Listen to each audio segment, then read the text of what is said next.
Stephen. Ready?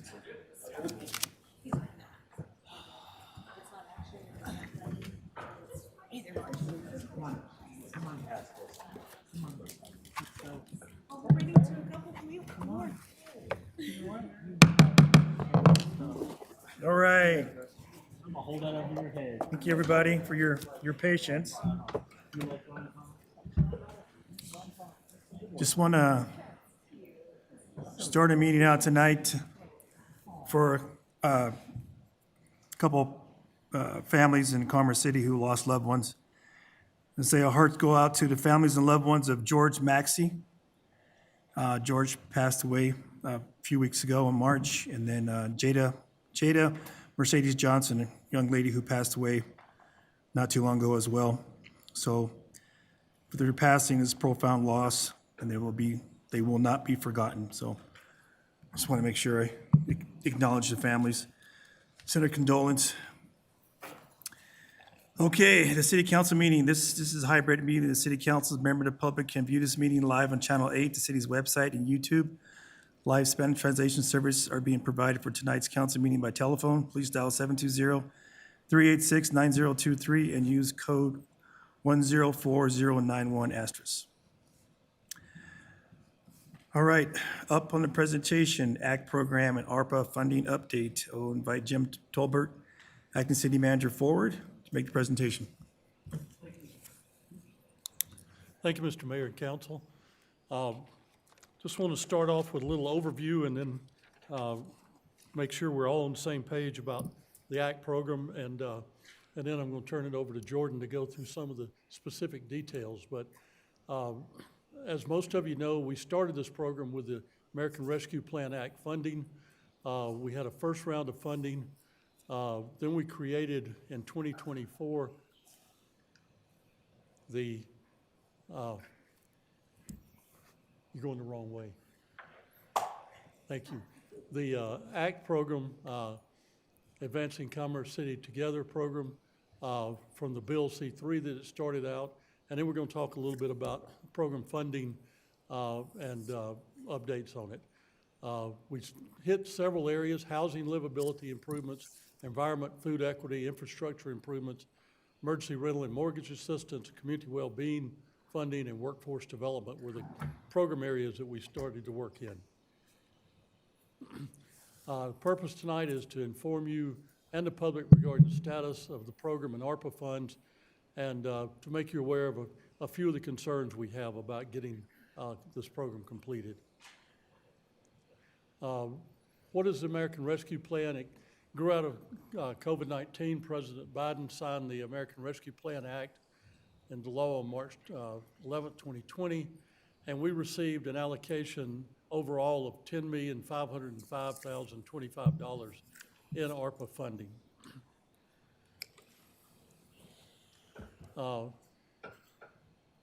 While we were deciding what to do with this, we decided the best thing to do was a revenue replacement program that, following the Treasury guidance, we determined that we probably lost $11.8 million for the 2020 fiscal year, and doing that, we claimed our entire allocation as revenue replacement. We're required to report how these funds are used every quarter to the U.S. Treasury Department, and the only thing that funds can be used for is government services. We were required to obligate the funds by December 31st, 2024, and we have to be fully expended by December 31st of this year. Our first tranche of money was received in 2021 and the second in 2022. Just a brief history. In August of 23, Council passed an ordinance obligating $3,075,000 of the allocation for specific uses. Remaining balance was allocated again in 2024 when we allocated $7,453,025. The first round of ARPA funding went to four projects: grant writing. We set aside money to assist in writing other grants. Emergency shelter generators. We provided generators to both rec centers so that they could be used in the case of emergencies, and we had to use those rec centers as shelters. Those were completed and in place. We had a round of rental and mortgage assistance that we provided, and then we purchased track and go equipment for the police department to better operate their vehicles to go out on rescues and things in snow conditions. When we started the ACT program, the intent was to target primarily improvements in the core city. 7.5 million was earmarked for a variety of tasks that I just mentioned. Council approved a budget amendment on second reading in April of '24, allocating those dollars. And again, all those dollars have to be spent by the end of this year. We rebranded the program from Bill C3 to Advancing Commerce City Together in October of 2024. And I'll turn it over to Jordan now to go through the specific program updates. Thank you, Jim. Good evening, Mayor, Mayor Pro Tem, City Council. So we're going to go over the different program areas and give you a brief update. As Jim just mentioned, we have a compliance requirement to give quarterly updates to the Treasury Department. So some of my numbers are a little off, and I'm going to update those with my most recent report. So the Emergency Rental and Mortgage Assistance Program, approximately $1.9 million has been allocated for this program. And this program has two main goals: to prevent individuals and families from experiencing homelessness and to reduce public costs that come from addressing homelessness. The updates that we have so far: 285 households have been approved for assistance through the program. CEDP, the Community Economic Defense Project, has implemented a new application software to streamline the process. At the end of 2025, additional funds were allocated to the program to assist with emergency cases and continue supporting the goals of the program. Throughout 2025, the program spent down approximately $1.2 million. Remaining funds right now, after the updated numbers, is approximately $550,000.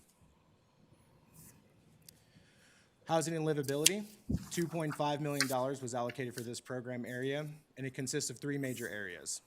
First, the housing needs assessment, code compliance assistance program, and then home repairs. $100,000 was budgeted for the housing needs assessment. This helped the city meet its requirements for SB 24-174 and will provide the city with a blueprint for future housing needs. This project was completed at the end of 2025. $250,000 was allocated for code enforcement assistance, helping residents remedy various code enforcement violations. To date, there have been about 14 households that have been assisted through this program. And we're going to touch a little bit more on the code enforcement assistance program later. The third program area is the largest program area, and this is the home repair program. The remaining $2.3 million was allocated for this program area to improve safety and livability improvements. Our current partners are Brothers Redevelopment Incorporated and Habitat for Humanity. The current updates right now, we have 59 households who've been approved in the program. The application is currently closed to honor our commitment to every resident who has already applied. Invoices are trending on the lower side right now, with Habitat coming in at $197,000 and BRI with $418,000. Remaining funds total approximately $1.7 million. Both contractors are working diligently to schedule, perform, and invoice for the program. And we'll touch on this one as well. Investment in community well-being. Approximately $1.3 million was allocated to the city's community well-being division. The funds are used for various support services, from move-in cost assistance, motel bridge housing, outreach supplies. Updates, approximately there's $212,000 remaining with that program. Workforce development. $500,000 was allocated for this program, and this is being facilitated through Economic Development, our new ECV division. And there are two main program areas: the Commerce City Promise, which is a partnership with the Community College of Aurora. We had 36 learners in the summer and fall semesters, and we have seen about 80 in the spring of 2026. The program has expended, this says $58,000. We're currently at just about $160,000 with updated numbers. GED services, this is a partnership with the Metro State University. 3 classes are serving 34 Commerce City residents right now, and we are working with them to increase those numbers over the spring, summer, and then fall as well. Program expenditures currently total about $10,000 for the GED program. The environment, approximately $200,000 was allocated for this program area. Staff worked collaboratively with EPIC, formerly EPAC, to determine the best use of funding. $100,000 was budgeted to determine sites and develop designs for 2 community gardens. A vendor has been selected. Updates regarding that, we have selected the 2 sites, Freedom Park in the southern part of the city and Bison Ridge Rec Center in the northern part of the city.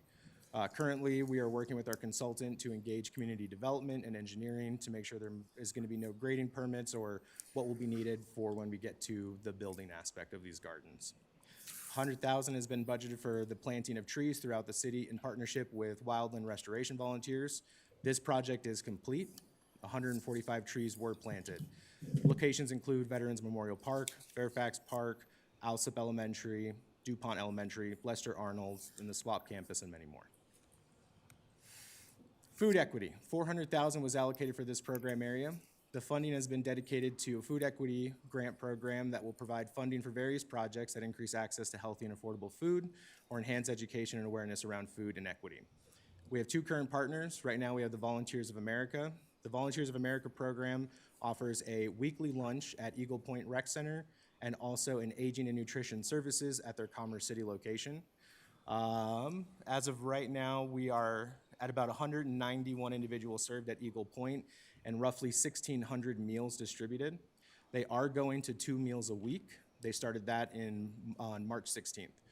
Aging and nutrition services is right around this number, 76 individuals served and pushing almost 700 meals distributed. Food Bank of the Rockies, as of March 2026, total unduplicated people served throughout the community, 5,646. Total pounds of food distributed by the 8 partners and 3 food bank programs is almost 1 million pounds. The Food Bank of the Rockies has submitted its second and final invoice for the ACT program and will continue to get updates throughout the year. Infrastructure improvements, $320,000 was allocated for this category. Sidewalk design project, this project is complete. Survey and design work for sidewalks in the southern part of the city. Telecommunications strategic plan, which we had just a few weeks ago. This project is now also complete. Emergency shelter operations, approximately $1.3 million was allocated for this category. $1.2 million was designated for the emergency backup generators, and the remaining funding was used to purchase supplies for the emergency shelter operations. I'm going to turn it back over to ACM Tolbert to go over some of our challenges. I want to go over the challenges, but one thing I wanted to do and should have done when I first started was, this has been a real collaborative effort across departments of the city. We pulled together, when we first got the idea for this program, representatives from just about every department. And then Jordan has done a phenomenal job of taking over the day-to-day operations. Wouldn't have been right for me to talk about these, but he has done an amazing job. He paid me to say that, but he's done an amazing job of putting this program together and helping keep on top of it, because it's amazing how hard it is to spend, $10 million in a year and a half. And although we've got some challenges, I think we're going to get there. So the home repair program saw a very slow start. I think there was a lot of confusion with CDBG and some of the issues there. We tried to make this a lot easier than the CDBG program, but we had to do environmental reviews. We couldn't go in and work on houses if they had lead-based paint or asbestos or any of those things. So it took a while to get up and going. Took us a while to get the contractors to get people in. Even though we've got about 1.7 remaining, we've got 39 projects that if we all get all those going, we'll spend all those funds. So we're going to keep a monthly watch on the drawdowns and see where we are. But we think we're going to be able to spend all of these funds. Brothers thinks they can do 6 to 8 projects every month. And if they do, that will get us across the finish line with spending all the dollars. Code compliance funds, this is something council asked us to look at doing. We've just had a difficult time getting people to want to use the funding to help them with code compliance. As Jordan said, I think we've got 14 families that have taken advantage of it. So we're looking strongly at this. It's not a lot of money in the great scheme of things, but still 231,000 remaining. They think that based on the current rate of spending, we can probably spend 50 to 75 of that, leaving us about 150. And so we're gonna look at where we can reallocate that. In the spirit of the code compliance, one of the issues that council's identified is people having trouble with their sidewalks in front of their house. That's a code issue. And if we can go in and help repair some of those, we can use these dollars, use existing contracts we have, and just work it through Public Works and not have to have a problem with spending these dollars. Workforce development, that program got off to a slow start. We had a difficulty with getting our partners up and running. It seems to be moving now. Again, we're going to monitor it, and if we're not substantially ahead of the game by July, we're probably going to want to move some of that money to one of the other programs where we can spend money. We can't do any new programs. We had to completely obligate and be under contract by December of 2024. So my thought is on that one, Food Bank of the Rockies has been really good at distributing food to people. During the problems with SNAP, it really helped us to be able to get more food out there. And that's one where we can shift dollars if we get to that point. But we're not ready to make that decision yet. They are building the numbers up substantially in these workforce development programs, the GED one and the other programs. So we think we may be okay, but again, we want to continue to monitor. And with that, that's the update on the program. Be glad to answer any questions you might have. Okay, Help if thank we can you. explain anything. Appreciate that. Councilmember Kim. Thank you, Mayor. Thank you, Jim and Jordan, I guess. So I will say that the housing livability improvements, obviously, I tell you, my neighbor across the street, they're both senior citizens. They took advantage of it, right? They were able to get new furnace, new AC, get there. They had Habitat actually out there this past week, putting up new screens on their windows. They're senior citizens on top of that too. So of course they live off of Social Security, they live off of retirement essentially altogether. Obviously, unfortunately, the property taxes are definitely something else. In the grand scheme of things, it's a lot higher than what they can afford, but I appreciate that. Mr. Tolbert, what I heard regarding the code compliance at 231K, can you go back again and talk about the sidewalk repairs again? Is that something that this funding can be used for, or do you need direction, or?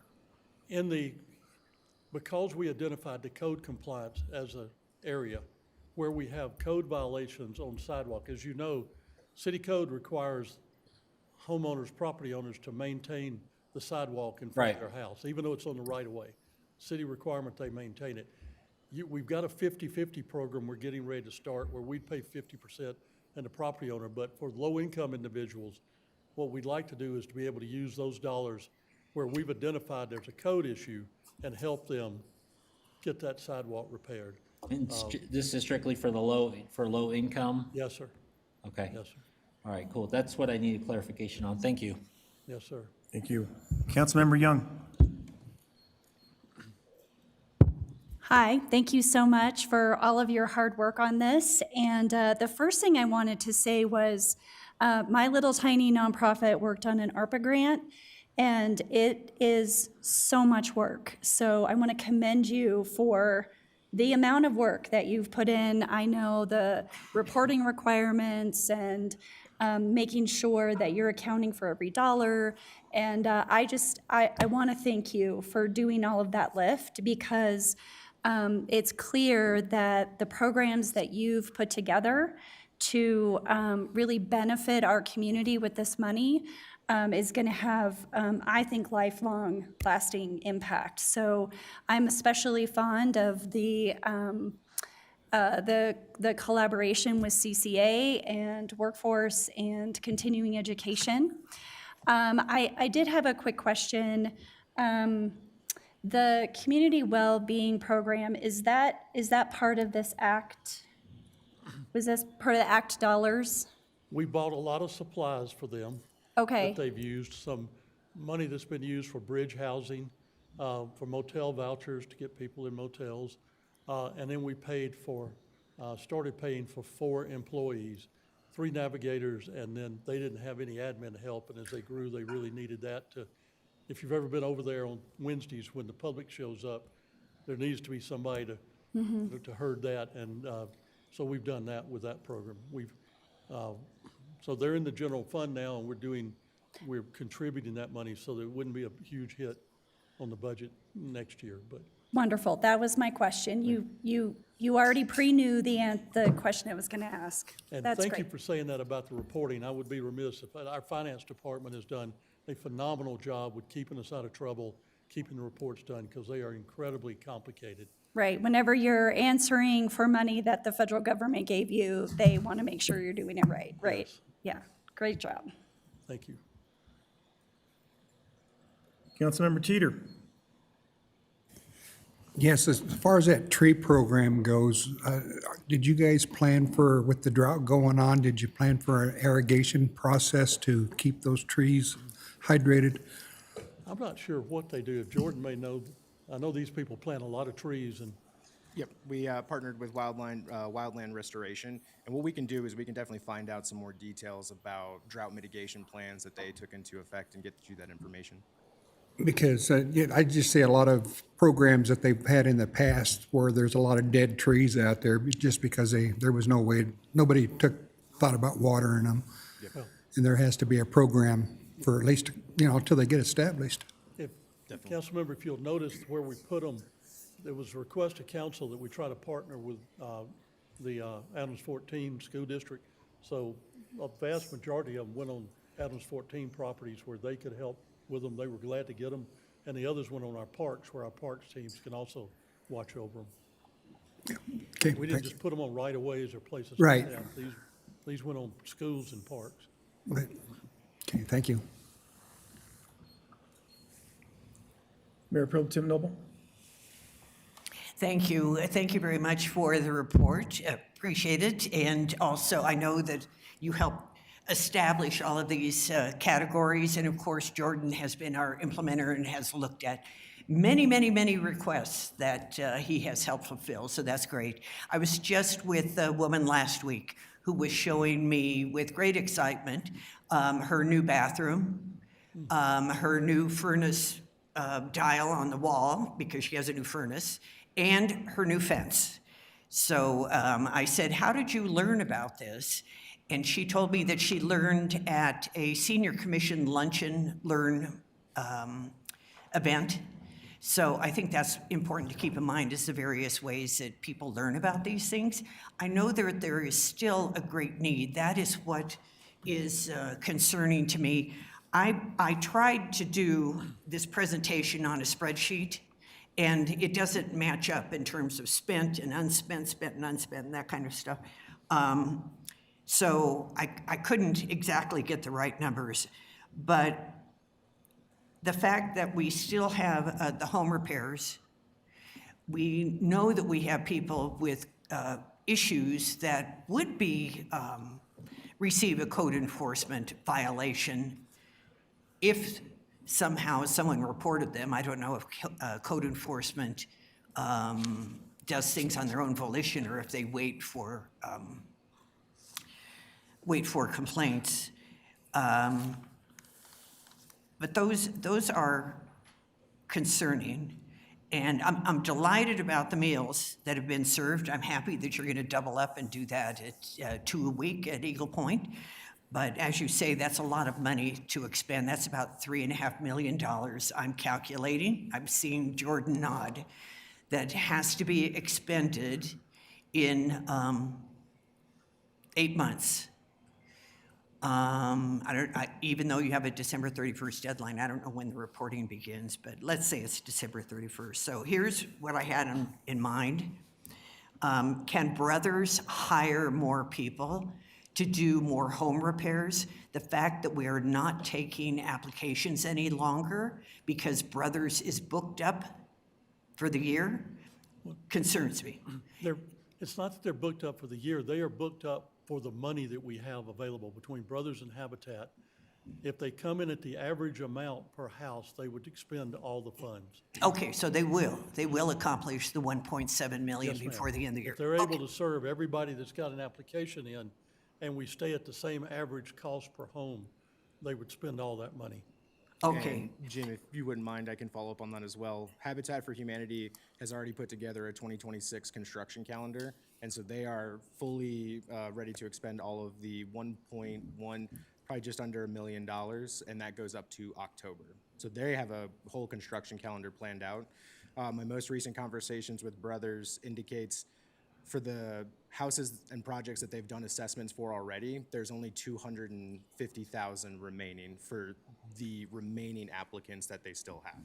okay. So Could you do a possible favor for people in that put on the website where you can apply that it isn't that they've run out of time, it's that they have they have all the approvals and they have met all of the requirements for the 1.7 million and that it's just gone, as opposed to the fact that they're too busy. I think we can clarify that. Yeah, could you clarify that on the website? Because people go to the website and they don't understand why they can't apply for that. Right.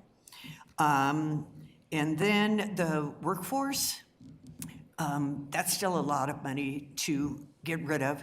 But I had heard that UPS had let go a lot of people because of AI. And maybe those folks need help looking for jobs. I know that it isn't our category, but what could we do to help them with those funds? The difficulty is that we had to have those monies obligated for specific Oh, I uses, see. and we already have it obligated to both programs. And so unless it could fit under one of those programs, what they could do for Okay, somebody. one quick final question. What are we going to do with any money that's left over on January 1st? I'm going to do everything in my power to have no money left, but it's probably going to have to go back to the federal government. That's why we're working so hard to make sure that we get it allocated. And Food Bank of the Rockies is kind of our go-to if we have to, because they can invoice and spend it very quickly. Okay, thank you. Yes, ma'am. And go to a worthy cause. Okay, Councilmember Dukes? Thank you, Mayor. Just want to echo Mayor Pro Tem's comments around being able to communicate and have it on the website as best as possible and showing some of those details. I think it's always great to have more accessibility, so thank you for raising that. I just want to also thank the staff and the team for putting this all together. Being able to get that much funding out the door in such a short amount of time, it's always a challenge, and so I appreciate the efforts you're making to make it accessible as much as you can, knowing like it's a lot of money and it's requiring a lot of people to fill out paperwork and be responsive and look at different things. And so I know you're doing the best you can. One thing I would recommend, if it's possible from the body, as we near the end of this project, if there's an opportunity for us to showcase some of the successes, whether it's a new fence, whether it's the new sidewalks or whatnot, so that we can, like we did the proclamation for Civic Academy at some point, we can have some of our residents maybe talk to the stories. I think we want to continue to do a good job at talking about the stories of improvement in Commerce City, and I think this might be an opportunity. Thank you. City Manager Rogers? Are you making comments, Mayor? Because I had something just for your closeout, but I don't want to take any. Oh, okay. I understand. Appreciate you. Councilmember Kim? Yeah, quick follow-up to what Councilmember Teeter said. I'm curious, the programs that are out there that we have been expending the funds for, is there potential that we would have to look at sustainment costs, forecasted future? Does that make sense? Like, or were all of these programs that were added in as a one-time benefit? Go for it. There's several of them that I've had conversations with Teresa Wilson and given her my projections of if we were to want to continue them, how much I think we need to budget. That'll be a budget enhancement request that will come forward through the budget process for y'all to look at. Can we get an approximate valuation estimate on that? We don't have it at hand right now, but that was going to be my closeout item, is that yes, these are a one-time funds that expend at the end of the year. Obviously, it's made an impact in the community. Philosophically, where does the council's position, or policy-wise, where does the council's position come down on wanting to continue the programmatic offering in it to what scale that is not going to be a fiscal impact to our budget from a resource use perspective. So I think that is going to be a conversation that you all will want to tackle at your May 11th discussion when we're talking around base budgets and we're talking around philosophically the areas of your priorities, continued priorities, coming on the heels of this discussion. And we can provide you what that number of sustainment could be at that May meeting. I appreciate that altogether, because that was definitely something I've been thinking about as well. And finally, Mr. Roberts, thank you so much for the presentation. Thank you for everything you've done. So I retract everything I've said bad about you, which was nothing. So just, anyways, thank you again. Mayor Pro Tem Milburn? Thank you. I wanted to follow up also because I do want to thank the City Council of 2024 who saw the need to prevent folks from falling into homelessness. So these programs were really to help people stay in their homes as the primary focus. So I really appreciate what they did. And in 2023, we had also moved $1 million of the ARPA funds into a grant writing program. And the concept behind that was that these issues that we're going to face coming up as to how will these programs be funded would be covered by the efforts of the grant writing team so that they would continue to be sustainable because of grants that had been written. So that was the purpose of the $1 million for a 3-person grants team, one to identify, one to do reporting, and one to help coordinate through the various departments in Commerce City. Thank you. Thank you. Yes, a lot has been said. I won't repeat it, but I want to thank the staff and City Manager's office for making this possible. This has been a blessing and a curse because you've done so well. People are going to want this program to continue past of what it's supposed to be. So that's going to be a challenge for us when it comes to the budget. All these different programs and how you allocate the funds out. Each one of these categories, people are still going to need help. And that's going to be a real challenge for us. So, but, there's been great success from this. Stories out there, I know folks who have went through the program and has received funds and actually, the projects come through for them. So this has been a very big benefit for our city. So with that, Councilmember Dukes, do you have one more thing? I do. Just the comment you made, I think, question I have you, as the funds are expiring or moving on, have you developed a transition plan or how we're going to communicate that to the community? Have we talked about change management in that sense at all? Is that something that we need policy on, or is that just kind of internal operational? I think once we have a better understanding of where the council comes down with if they want to carry forward with that and to what capacity, we would then be able to better define a messaging out to the community about what that transition and or stabilization would look like. Absolutely. All right, City Manager, do you have anything else that you'd like to say, which you haven't said before? No, Mayor. Okay, appreciate it. Thank you. Yes, sir. I just want to say thank you all for your support through this. It's been a great program, but council had to appropriate the money and approve it, so thank you. Thank you. And thank you, Jordan. Okay, up next, development and impact fees. Let's see, well, Mr. Tolbert, it's you again, so, My show tonight, yes. yes. As Mike's getting set up, I want to do a commercial first, a public service announcement. I hope we've got a lot of our development community, maybe they're builders that are listening tonight.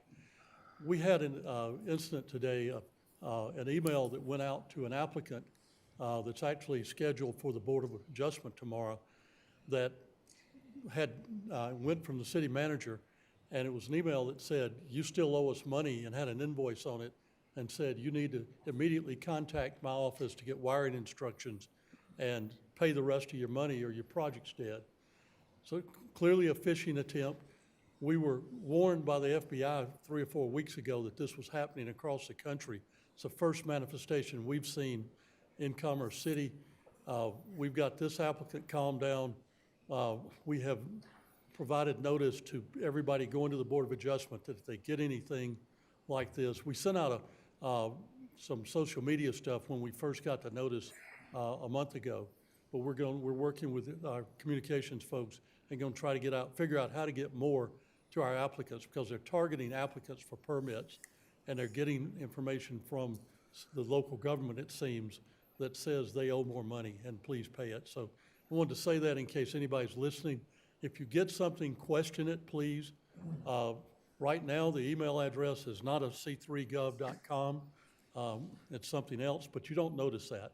If you get an email and it says Jason Rogers, City Manager, and it says best regards, Jason Rogers, City Manager, which is exactly the way his appear, you may think it's him. So thank goodness this one applicant reached out to Jason and we were able to find out it was a phishing attempt. But I just wanted to throw that commercial out there in case there's anybody listening that might be impacted by this. Well, thank you for the public announcement.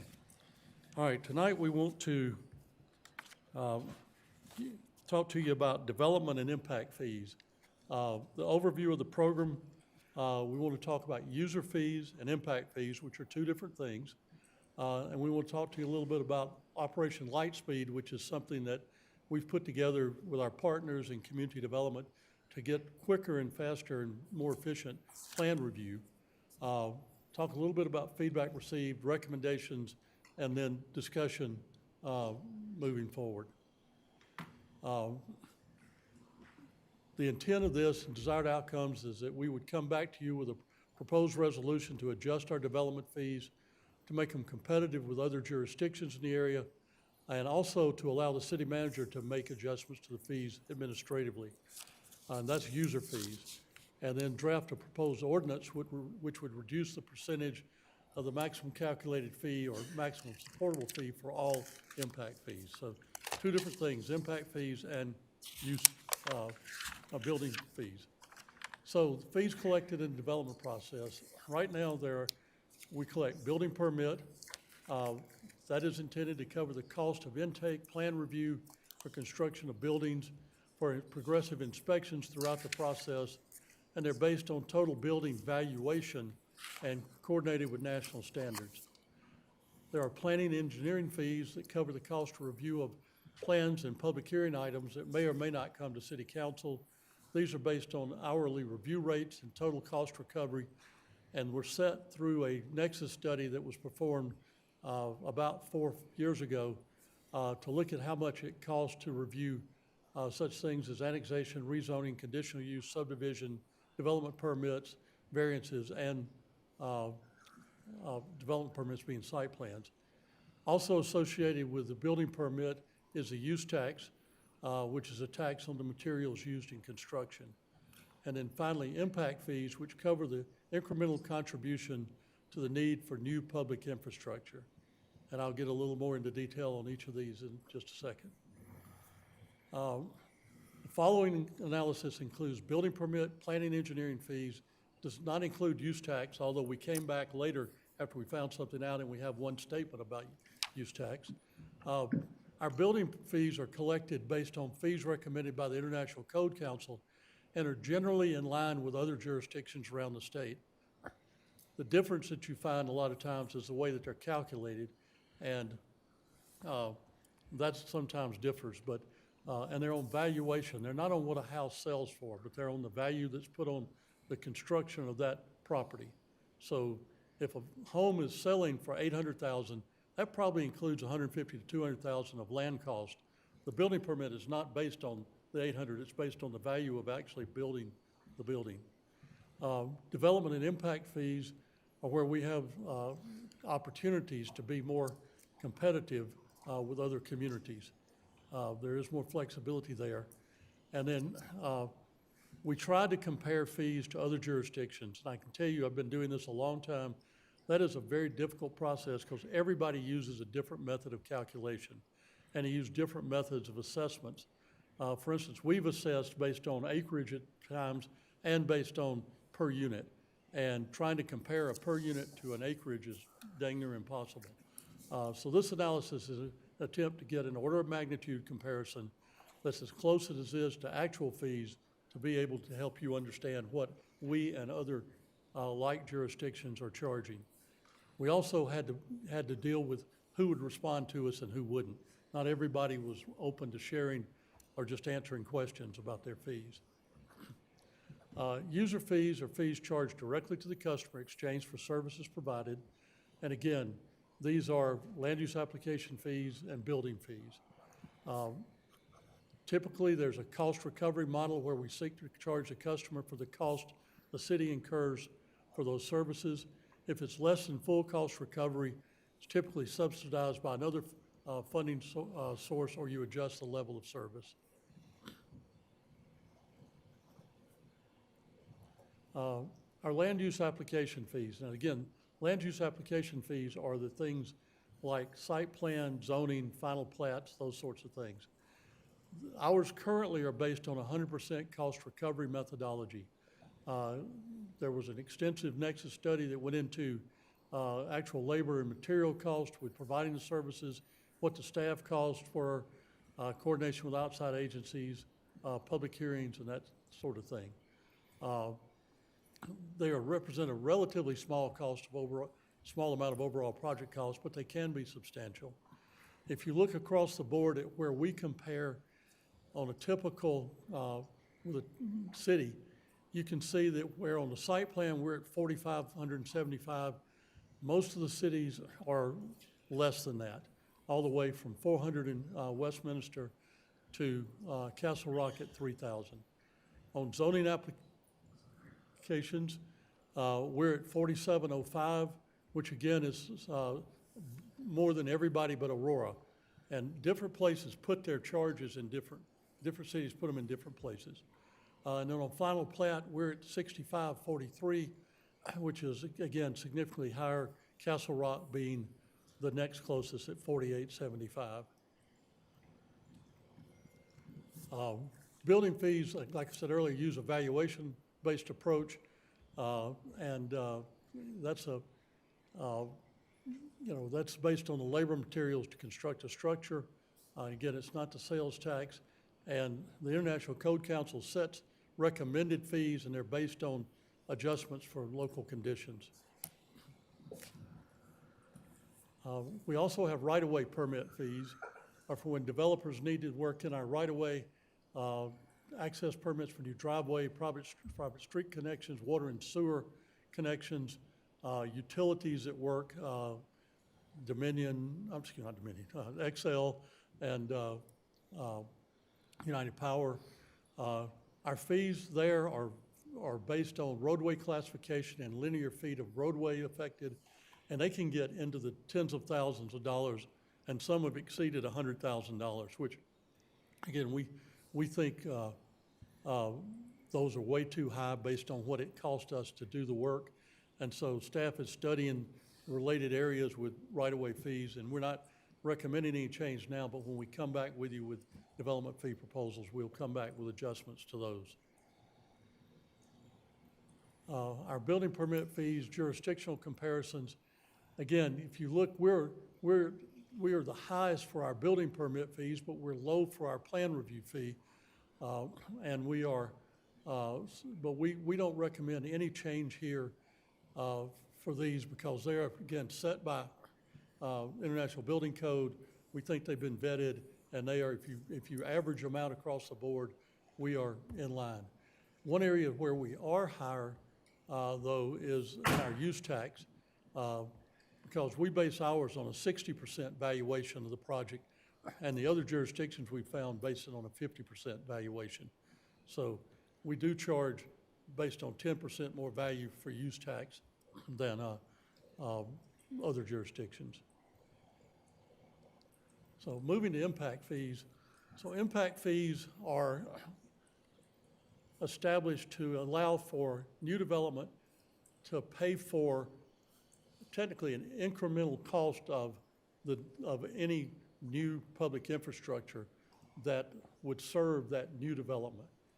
So for instance, if we have a road project that costs a certain amount, and part of that is attributable to existing development, and the next part is attributable to future development, then the future development through impact fees would pay an impact fee based on that incremental cost. In 2023, we updated our drainage, roadway, and parks impact fees. It had last been updated in the mid-2000s. We added 3 new government facility fees, police, public works, and general government. And these are all now collected at the time of building permits, except for the infrastructure drainage fee, which collected at final plat, and is often deferred to the building permit. Again, impact fees are studied through, are established through fee studies, nexus studies, because you cannot charge more than that increment to provide the facilities that the impact fee is expected to. So again, formula there, impact fee equals the total cost of needed projects divided by the expected growth times the land use multiplier that goes. It's a complicated thing to figure out, but it is, there's a formula for doing it to make sure that you're getting what's usually reported is the maximum supportable fee. Doing a comparison of where we are with our other communities. Again, not all communities charge impact fees. Some charge, like Thornton, just a one impact fee. We and Castle Rock, from the communities that we've looked at, charge the most items for impact fees. Castle Rock, very high growth community, we just debated whether to throw them out as not being comparable, but they are high growth and building a lot of things. But you can see our impact fees compared to our neighbors in Adams County are substantially higher at this point, pretty much across the board. Our biggest impact fee is in parks and recreation. We've looked and are suggesting to you tonight that we take a 40% reduction in our impact fee at this point. That would mean we were subsidizing the impact fee, the development that would result from impact fees by 40%. Taking the amount of the things that we intend to be doing and then applying the impact fee means we would be spending 40% more on those projects. But it would get us in line, if you look at the bottom line, to in line with the other communities, a little bit more than Aurora, a little bit less than Brighton, and it would take impact fees themselves on its typical single-family detached house down from $16,526 to $9,914. Again, these are just some other comparables, the maximum supportable fee that we have. And we did have a new nexus study done 2 years, a year and a half ago, that looked at Parks and Rec, it looked at general government, police, and these were the maximum supportable fees that we developed at that time. That was done because we had some adjustment in projects. We realized that we had more projects than we would ever build in the planning period. We needed to right size, and they took a look at that and came back and suggested that a new maximum supportable fee. So instead of for instance, on a single family house for the maximum supportable fee being $10,384, it came down to $7,999, and then broke it down by the different areas. Go ahead, Mike. So the recommendations that we've got tonight are: 1, building fees, make no changes. Development fees, we're recommending that these come down also, that we reduce our height exception, use by, zone change, annexation, final plat, conditional use, development plan, design standards review, preliminary plat, and pre-application, and reduce those down to a more reasonable level, to at least the 40% reduction that everything else has. And there's some, like the pre-application fee, which we now want to encourage applicants to do pre-application fees, but we raised the pre-application fee and it discouraged applicants. We need to get them in on the front end to help get through the process, make sure everybody understands the project and the game plan. Again, development fees are very complicated. They're hard for staff and applicants to apply, so we want to eliminate some. We want to combine some. For instance, on the subdivisions, I think it is, Mike, that we have, if it's 0 to X acres, it's this. If it's 0 to X acres, it's this. And the acreages don't really mean anything. So instead of having all that complication, or for the same thing for rezoning, we would have one fee for those. We do, however, want to increase or add some new fees because we're trying to get applicants to submit the right things and do help us out to help them out. So right now, we don't charge anything for an applicant that keeps submitting the plans and not making the changes that we require. So we'd like to add a fourth review fee that says if your third submittal doesn't address all the comments, then for us to look at it a fourth time, you're going to have to pay more. Now, if we make changes, that doesn't apply, but if they don't address the things we say they need to do. We've had a real problem with people working without a permit, particularly in our right-of-ways, and not doing traffic control. We had one during a council meeting several weeks ago on a council night that somebody was working in Tower Road without a permit. Our fee right now is $500. That's a cost of doing business for some of these contractors. They don't, they're fine paying $500 for working without a permit to expedite the work. So we think that we need to raise that and make it sting a little bit if they're out there endangering the public. And then re-inspection fees. The number of times that we get called out to do inspections when the contractor doesn't even show up or they're not ready for them. And so we want to have a charge that says, we'll give you the inspections that are required, but if we have to go out because you didn't show up or you weren't ready and you told us you were, we want to be able to make them have to be penalized a little bit for that and pay us for the service. So we think those will help the overall process and make it more efficient. Again, our impact fees were adopted at 100% of the maximum supportable fee in 2022. Based on the new study, we think that some of them currently exceed the maximum supportable, and we want to bring them down. And again, the overall reduction to get below the maximum supportable would be 25%. So we're really not subsidizing that much, it's just 25. But it would be an overall 40%, but we need to come down to get below the maximum supportable fee, to get it to the new maximum supportable. We also are looking at it, I just listed a few here, but our public works fees with the same percentage, our drainage and our public facilities, to make sure that we've got all those in the right area where they need to be. Road impact fees, we're having a new Nexus study done on those. We realize there's some things we want to look at, and so when that comes in, we'll have a presentation to you.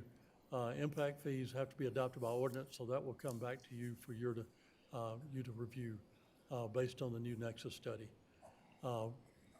We're recommending that when we adopt the adopting ordinance for all the user fees, include an annual adjustment based on the cost of living. This will help us ensure that the fees keep up with the cost of inflation. And we would periodically have to study that to make sure we're right, but it would give us a chance to adjust. Again, impact fees are adopted by ordinance. That's required by state code. There's no proposal to change that. But development, building, and other user fees are adopted by resolution of City Council. And we'd like to suggest that those items be changed and be adopted this time by you, and then changes made to allow city manager in that adopting resolution to update these as needed on an annual basis. This will allow us to respond faster to needs, operational needs as we have them. The other thing I wanted to talk about is Jason has mentioned, city manager's mentioned to y'all a few times, Operation Lightspeed. I know there's there have been questions about that. One of the things that we have heard very clearly from the development community is that they would like to see faster review, and we've been working on that. I think we've done a really good job in addressing that and getting faster.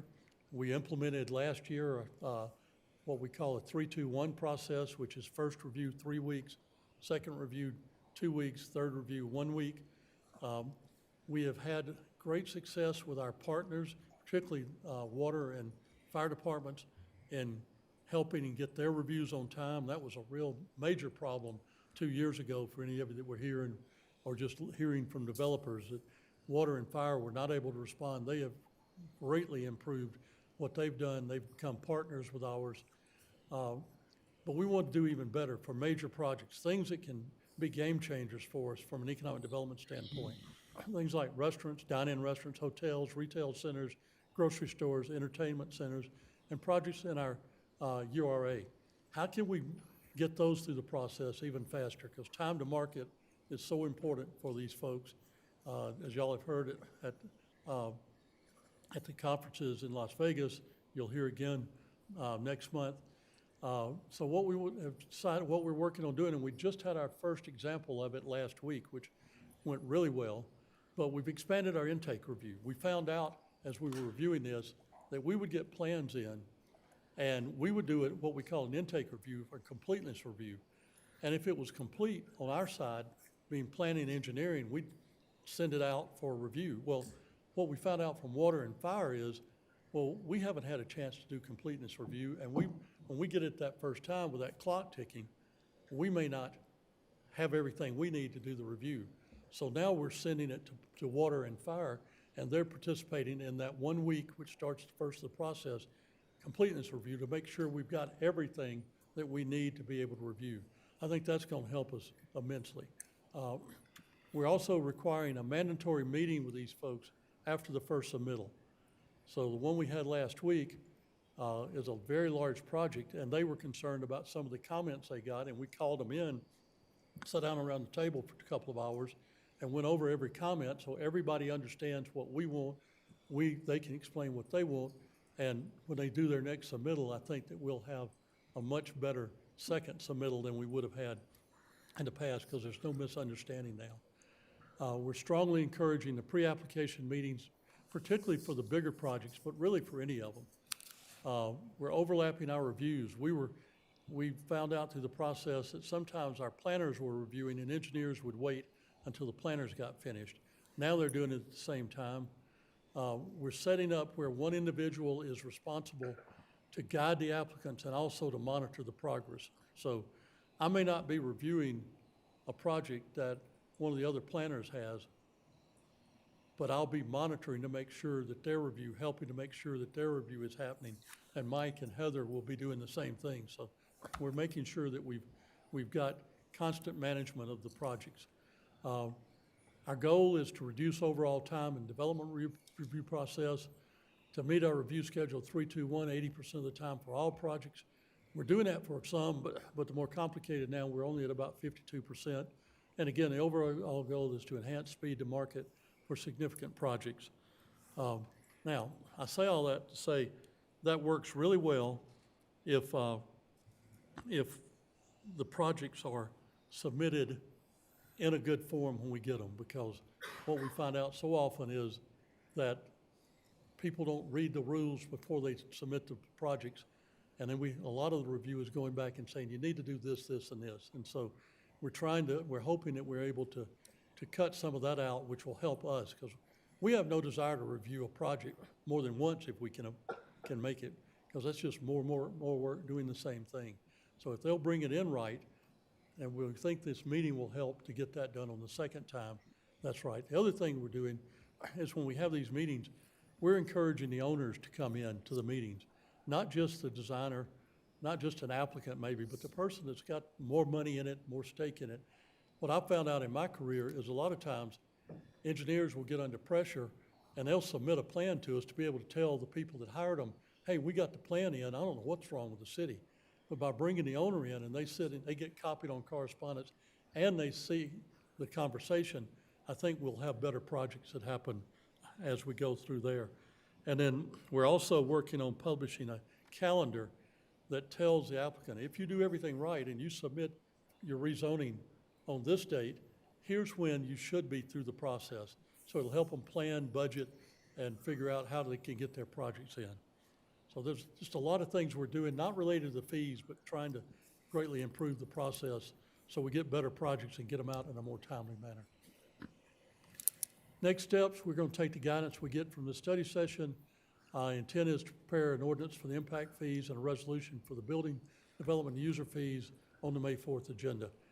As you know, you've got your developer roundtable for 2 weeks from tonight on the 27th, which will be an opportunity for the developers to share feedback that they don't give you between now and then with you about this. So with that, we think that'll be a good chance for you to hear from the development community. So be glad to answer any questions at this point. City Manager Rogers?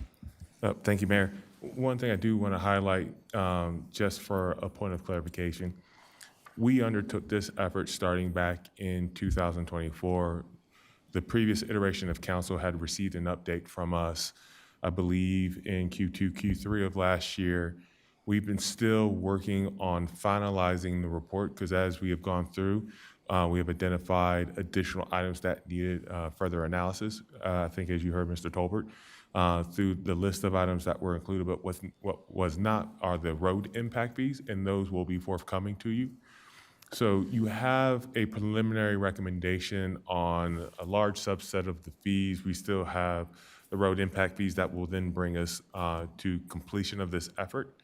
And there's ways of being able to advance either comprehensively or incrementally.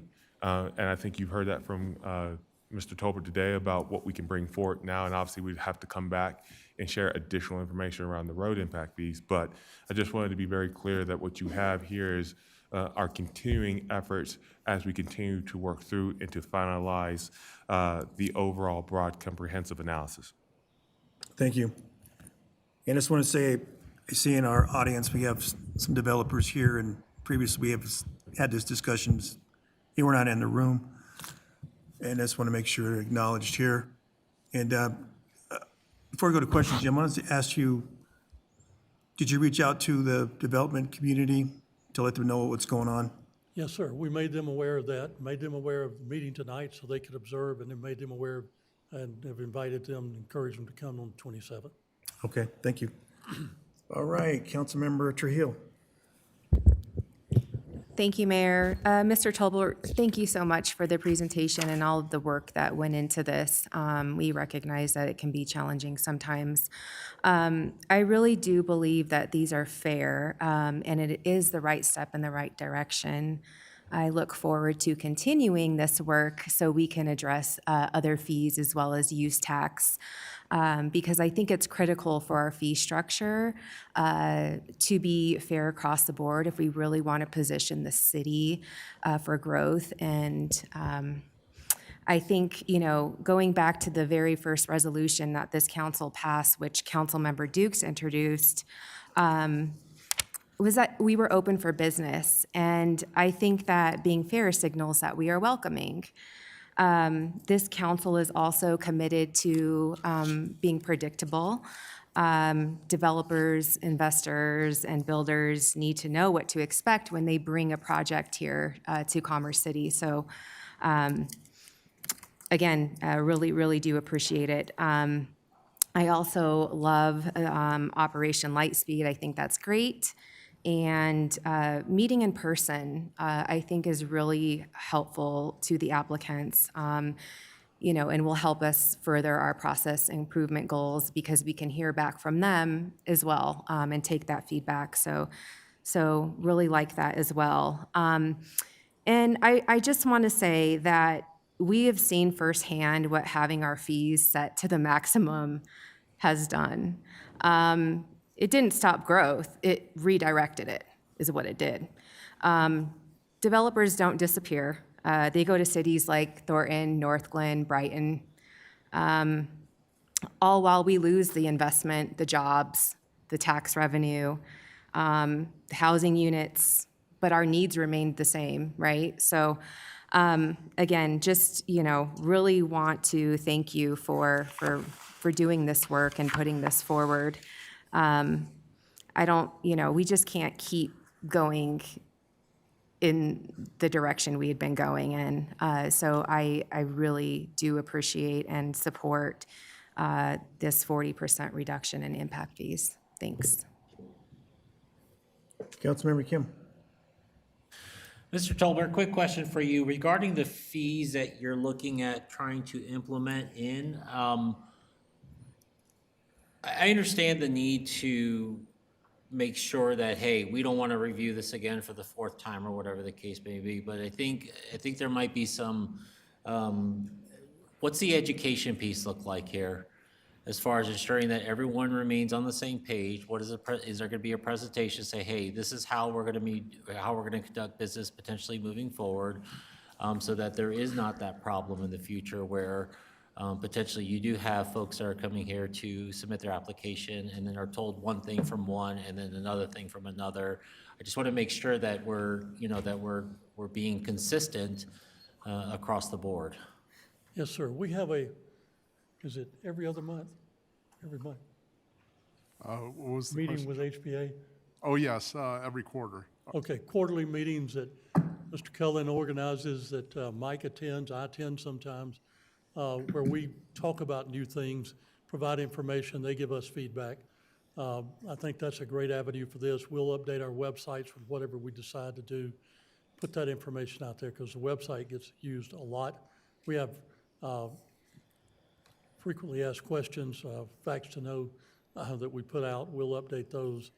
And then, by having the pre-application meetings, we have an opportunity to talk. A lot of the things that, you just wouldn't imagine some of the things that don't get addressed, where it's clear in the comments, you need to do this, and they just ignore it. They ignore it on the second submittal, the third submittal, and it's like, guys, this is not hard. We could get this done. And so there's a lot of conversation that goes on, but, and it's not new people that are missing things. It's the same people time after time, usually. Are there recommendations provided within, or is that not within the city's function to do I so? mean, within, Are there recommendations provided to them, or is that not the city's function to do so? Is it no, just? every submittal gets a detailed letter from each reviewer that says, here are the things that need to change or need to be done. And, we don't review it necessarily for quality control. We're trying to do some more of that for conversations, but it's like, you're required to have a sidewalk on this side of the road. It's got to be this wide, and they're not showing them. So you got to put that in. Or they don't do, the drainage plan correctly. They don't follow their own recommendations of their drainage study. So, or they don't submit the drainage study. We have to ask for it and ask for it. So, it's things like that the designers know they have to do them. It's just, I think they get busy. They want to get the submittal in, and they don't necessarily get that done. So, And then one last thing too I think this is probably more so for Mr. Rogers and maybe Ms. Carson as well. I mean, from a finance perspective, what does that look like for us? Is there any impacts to if this was to be reduced? City Manager Rogers. Obviously, there will be an impact, because if we are recommending the adoption of a fee that is below what has been analyzed and can be imposed at a maximum effect, you then have to find a way to subsidize said gap with other funding or other aspects within the capital stack. That has historically been the case with Commerce City. We have always historically had fees either extremely lower than what it was the maximal supportable development fee, or one that could be imposed. So we've always have had to identify other funding sources with the construction of our various infrastructure, whether that be the general fund, unassigned general fund balance, bonding, and so forth. So to say what that dollar amount effect would be to the various projects that we've identified in the CIP, I can't quantify, because once again, it's going to be in relation to the amount of development that we anticipate, and that's coming through the door. So that being said, there are trade-offs and there are benefits to that. So while we may not be collecting as much impact fee, if we are driving business, if we are driving development, you would assume that we would be having an offset to some extent Once again, it may not be dollar for dollar, but there would be some offset that would be collected through our sales and use tax creation because of the population and because of the individuals that are proffering those businesses and spending dollars within the city. Okay, thank you. I mean, to Councilmember Trujillo's point, I mean, something, we definitely want to make sure that we're a city that is predictable. We also want to make sure that we're a city that actually provides the education that's necessary as well whenever, whenever anything of this comes up in an application. That's all I got. Thank you. Thank you. City Manager? did you Yes, have anything Mayor. else? So I wanted to put on an additional finer point to the conversations that Mr. Tolbert was having around our engagement and our interactions with the development community. Philosophically speaking, we work very tirelessly and very hard in that the establishment of the zoning, the PUDs, and getting to a stage where if an application is coming through our door, right, we want to work towards yes with that application. So, you know, fundamentally, foundationally, that's important because obviously as we work through that, each case has its own level of characteristics and dynamics that we have to navigate that are either difficult, complex, and or maybe from a regulatory perspective, troublesome. That doesn't necessarily mean that we can't still find a solution or a path forward.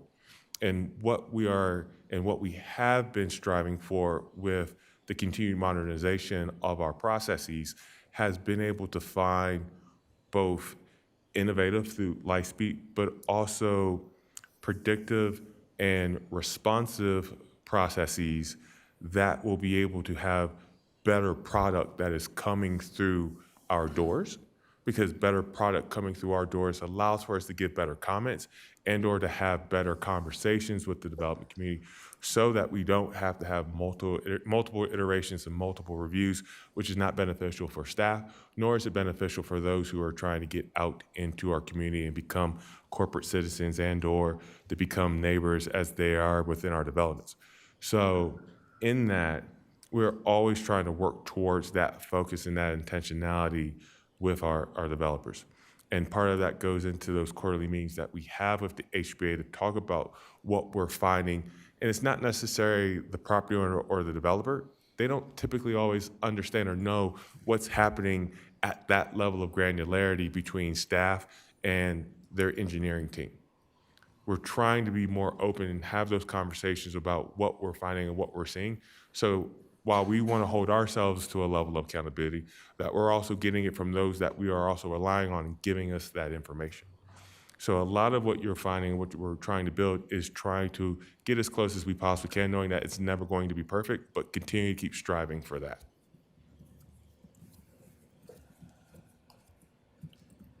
Okay, Councilmember Dukes. Thank you, Mayor.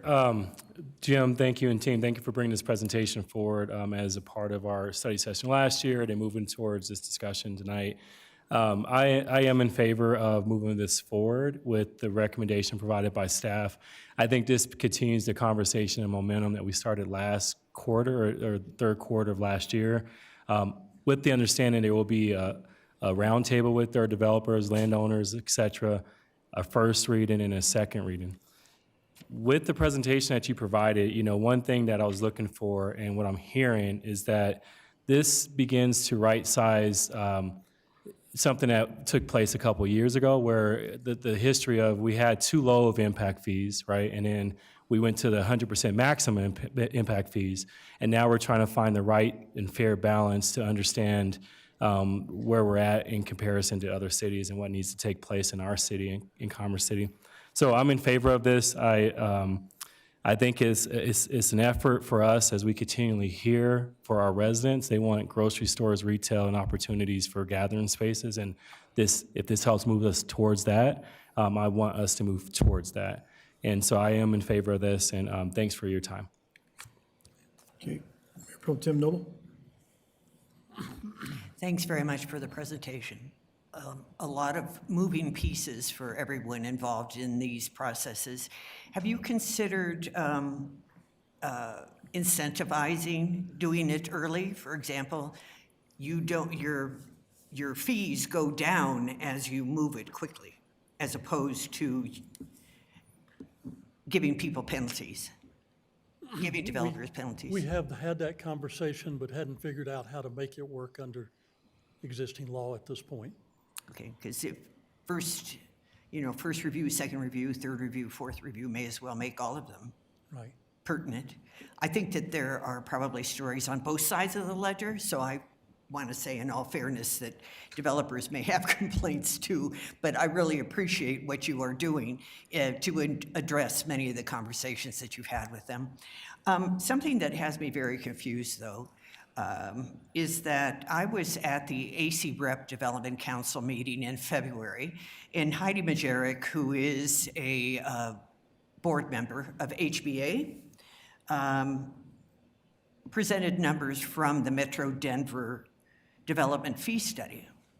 And the Metro Denver Development Fee Study showed Castle Rock the highest at $94,000, Erie at $86,000, Brighton at $81,000, Parker at $80,000, Thornton at $78,500, Longmont at $75,000, and Commerce City at $68,900, which would seem to me that we actually aren't the highest, and we aren't higher than our neighbors. Thornton and Brighton are higher than we are when it comes to development fees, and that's the Home Builders Association themselves. That's from their study. I took a picture of the slide just to make sure I got that information correctly. And our fees calculated to 9.6% of the sales price on residential homes. And that put us about in the middle, apparently. So how does that make sense that we are driving away? And in this case, we're only talking about home builders, correct? It's home builders, multifamily builders. That's all we're discussing here on these fees. Well, with these fees, typically there's two different groups that pay them. The developers will pay the plan review, the zoning, typically, those kind of things, the subdivision fees. The builders will pay for the building permits and all things that go into the building permit. The use tax, the permit fee, the water taps, all those things. So I reviewed that study when you sent it out. Everybody calculates fees differently, as I said. I'm not sure. They looked at some things that we didn't look at. We went directly to these other communities and said, give us your breakdown in this situation and tell us what you charge. We did it last summer. We did it again last week to update them. And that's what we got. So I think from an apples and apples comparison, we're fairly close. There are some things, again, that I think went into the HBA study that we don't control and we didn't necessarily factor in. So that could be the difference. But again, every time I've ever tried to do one of these, it's very difficult to get the same calculation across jurisdictions because everybody does it differently. Okay, well, I would want to present this so that people aren't under the impression that Commerce City somehow is the highest in our area. We aren't necessarily, and you have Brighton, who is higher than us, yet they do have all the commercials. So Again, and the things that we can control that we looked at was where we are. yeah. And I do want to talk about the question of impact fees also, but I am running out of time, so I will ask for a second round when we reach that point. Thank you. Thank you. City Manager Rogers?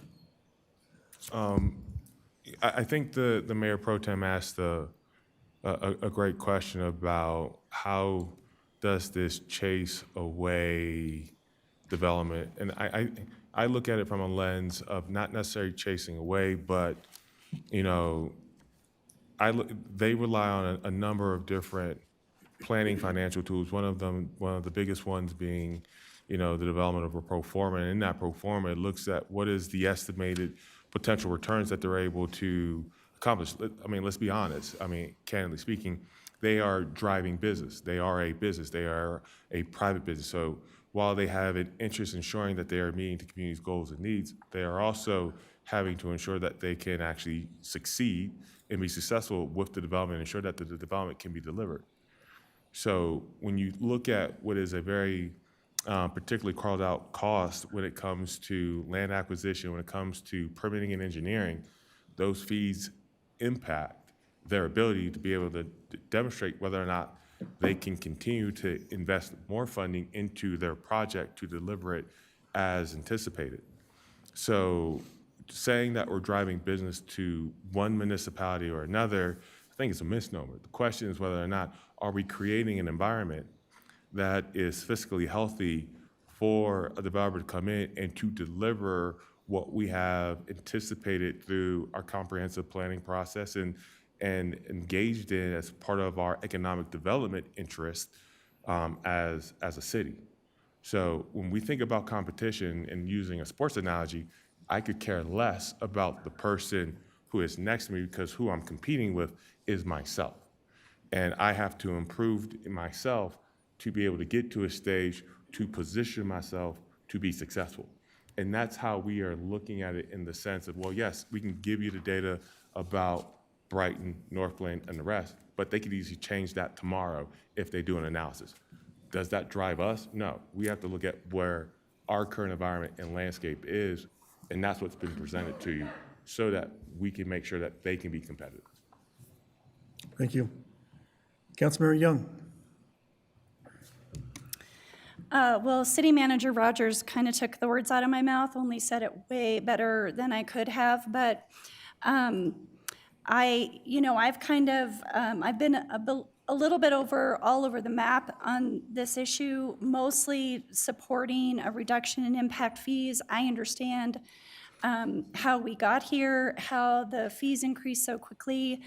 And what I really appreciate about the information that you shared is the opportunity for us to right-size those fees and come back to a place that is still competitive with the other areas, but also our developers and home builders have been very, very clear that they want to build here in Commerce City. We have a lot of really valuable assets just in terms of land. We have access to water that a lot of other jurisdictions don't. That's a real benefit for our community. And I really like what City Manager Rogers said, that it's one thing to understand what our neighboring municipalities are charging, but I think it's important for us to take a look at our fees, our processes, our timelines. As Commerce City, we're a unique community. We have a unique staff. We are developing some unique processes, and the impact fees and all the fees that we charge really are a reflection of who we are and how we're trying to attract new business. And having a good working relationship with our builders and developers helps us grow and build our economic development, but also be introduced to new economic development opportunities, new businesses, new shops. I am in support of moving this forward and continuing to take a look at this, mostly for just to continue our really good relationship with the people who are building homes and want to come here and want to buy land and want to develop it. I don't have a question. I just had a whole lot of words that I needed to say. Okay, thank you. Any other council members before I go to round two?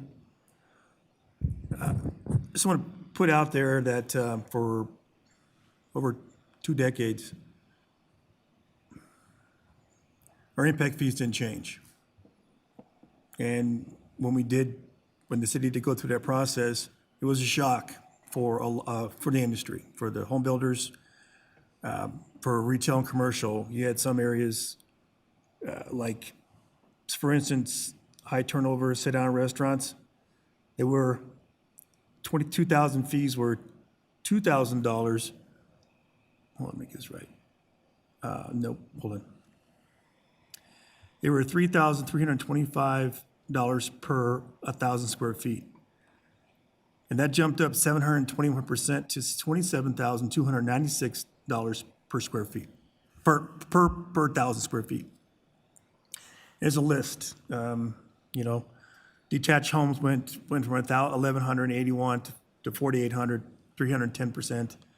Multifamily went from 726 to 2,459, 239%. The reason why I say that is we should have had increases in between in 2000. There should have been adjustments because when that was brought up, we looked at our impact fees. We looked at our escrows to see how much money we had in there because as growth happens, the city has to adjust.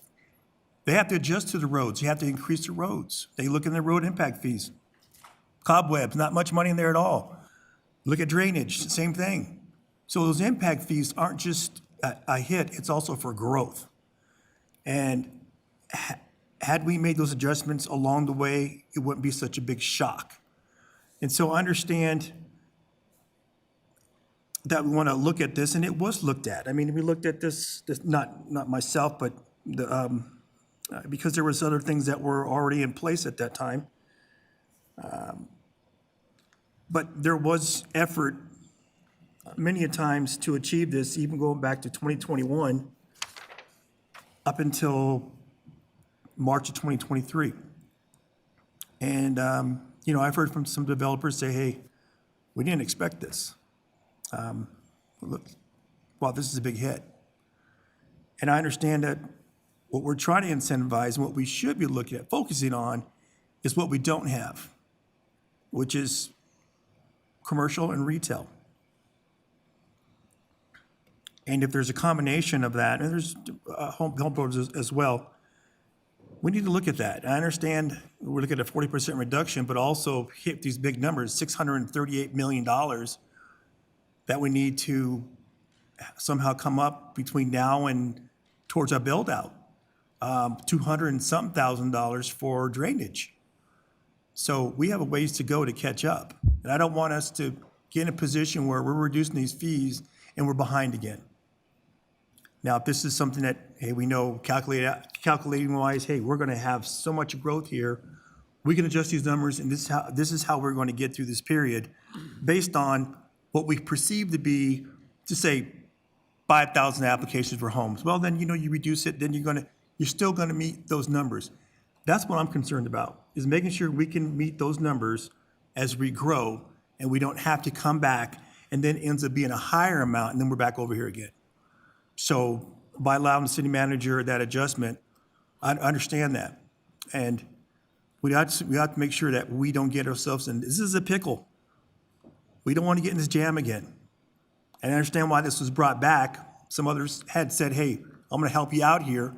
Well, I'm looking at the fact that for Commerce City's future, when we're not here, is this going to be good policy going forward? And this 40%, is that a set amount? Is that going to be, or when we start to grow and things we see too much in one industry, we're going to have to cut back. It's the causers. When you're causing us to be more where we're going to have to in the future, based on operations and maintenance of what the impact is going to be, it's going to cost you more. So those fees have to be adjusted. So I understand the intent and making sure that what we're doing going forward is the right thing. Thank you. Councilmember Kim. Not a question, but more so commentary, if anything. In order for retail to happen, I mean, first off, I think we need infrastructure. In order for infrastructure to happen, we look at the development community. I understand that home builders are one thing, they build the homes out, got it, but sometimes they also add in some commercial pads that are out there. I mean, honestly, for me, what I look at with development moving forward is, making sure that we get the great lighting, better lighting in the communities, right? Better pocket parks, essentially. Maybe some trailways would be great, some bike paths would be great in those, and having that community feel. Not telling you that's not what, this is just my opinion only, just what I'm looking at. I wish you could take care of the Metro District taxes, but unfortunately, I know that's not within your guys' realm right now. But, you know, I go back to hearing it over and over again, and I think even our city manager has said it before too. We want to see commercial, we want to see retail, we need more of that. I don't disagree with that. But when you hear it at the International Council for Shopping Centers, and I'll say it again and again, they've always said that you're short on rooftops. You are short on rooftops. That's something that's hard for me to kind of take in, right? But of course, I learn more. I lean in further, get myself educated, understand a little bit more. Hearing that same conversation I had with a potential business, telling to other municipalities as well that, hey, you guys are pretty short on rooftops. Brighton, they're great because that's great that they have the whole plaza there, but guess what? They also have I-76 close by. We don't. We don't have I-76 close by, we have E-470. And of course, we have some major thoroughfares, right, like Highway 2, you know, or 104th, or whatever the case may be. So I think this right size is right. Now, obviously, in the future here, maybe the next, 5-10 years, as inflation goes up, prices may go up. It's gonna happen, we already know this. To right size it now for the current state that we're in, it makes sense. But, as everything else goes up in price, we're going to eventually be going up in price. I mean, we're going to have to potentially relook at this again, maybe in 5 or 10 years. But anyways, thank you all for the presentation. Thank you. That's all. Okay, thank you. Councilmember Dukes. Thank you, Mayor. I just want to, I echo Councilmember Kim's comments around this is the right size in it as we're doing right now. But I also want to just notice like our next steps, and it sounds as I'm listening to the discussion, we have consensus. And I know there's the recommendation from the staff here is to create a resolution. This resolution is going to be discussed, and we're going to have another town hall. And I would love for us to move forward, especially right now as and there's some questions that may be brought up that are technically offline questions. If you want to get into the weeds, I think it'll be important to get into those level of weeds before our first reading, or have this level of discussion when we have the round table discussion with our developers and the landowners and the builders. But I would love for us to look at how do we move forward. This is something that has been a discussion for years. I get the idea that it is right size because our low fees, and I understand the concept of we have to reassess them moving forward anyway at some point. We can't stay stagnant. But I also want to move forward the momentum around, we have a consensus now. And for me, it's about our residents have been asking for retail, grocery stores, and gathering spaces. And so, again, moving forward, if this is something that's going to help us move towards that, I'm in favor of it, and it sounds like a lot of the colleagues here are in favor of it as well. Okay, other council members? Mayor Pro Tem Noble? Thank you very much. Yeah, I do have some questions. And I don't see drainage on our list. We approved, and I do want to say I am the only city council member on this panel who is the remaining council member who voted unanimously on second reading for the impact fees as they were set and recommended to us, not only by the consultant, but by staff. That was February of 2023. And there were 2 ordinances. One was for roads and one was for drainage. And I don't see an impact fee for drainage being charged. It's mentioned in there, and it is. We didn't break it down because we've got 3 or 4 drainage basins. Jason, do you remember? Is it 3 or 4? I'm looking at slide 14. Could you Okay. move to slide 14, I think it is?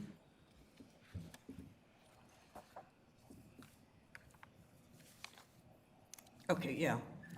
Are you not doing anything to that? Is that the point, that you're not going to change the fee for drainage?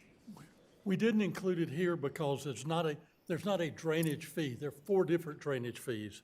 And so Okay. we're recommending the same thing for all 4 of them, but there's 4 different ones based on the drainage basin that they're in. So Okay. you couldn't just show one. All right. In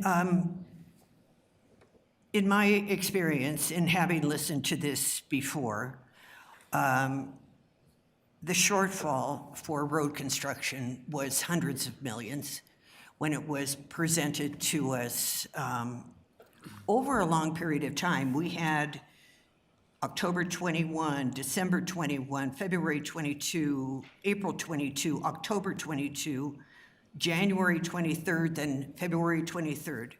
So we had a lot of meetings on this, and having this done in one night to change it is concerning to me, because the explanation was that there was a huge funding gap, and that because of the thousands of new homes that had been put in place since the year 2000, when the last ordinance had been approved, there had been nothing paying for these roadways and these drainage basins and so on and so forth. And so I'm here to ask, what's changed? Why can we reduce it by 40%? Because I don't want current residents having to pay for any of these things that we promised only new construction would pay for. So one of the things we looked at in the road impact fees, and as I said, we're having those studied, is that, and we did this with the parks fees in particular too, with a previous study, is that we had estimated list of projects. You have to be able to spend the impact fees in a certain amount of time after you collect them. Our list of projects were probably not realistic to do in any planning period, so we would be collecting fees and not being able to expend the funds. So we needed to, as we use the term right size, make sure our project list was right size. We did that on parks to make sure that we had what is a reasonable expectation that we'll have the other funding, not just the impact fees, but other funding sources to get Can I those done. interrupt though for just a minute, Jim? Yes, ma'am. What about roads, which were most important to I people? was getting to roads. Okay, let's That's why do we're that. having the roads studied now.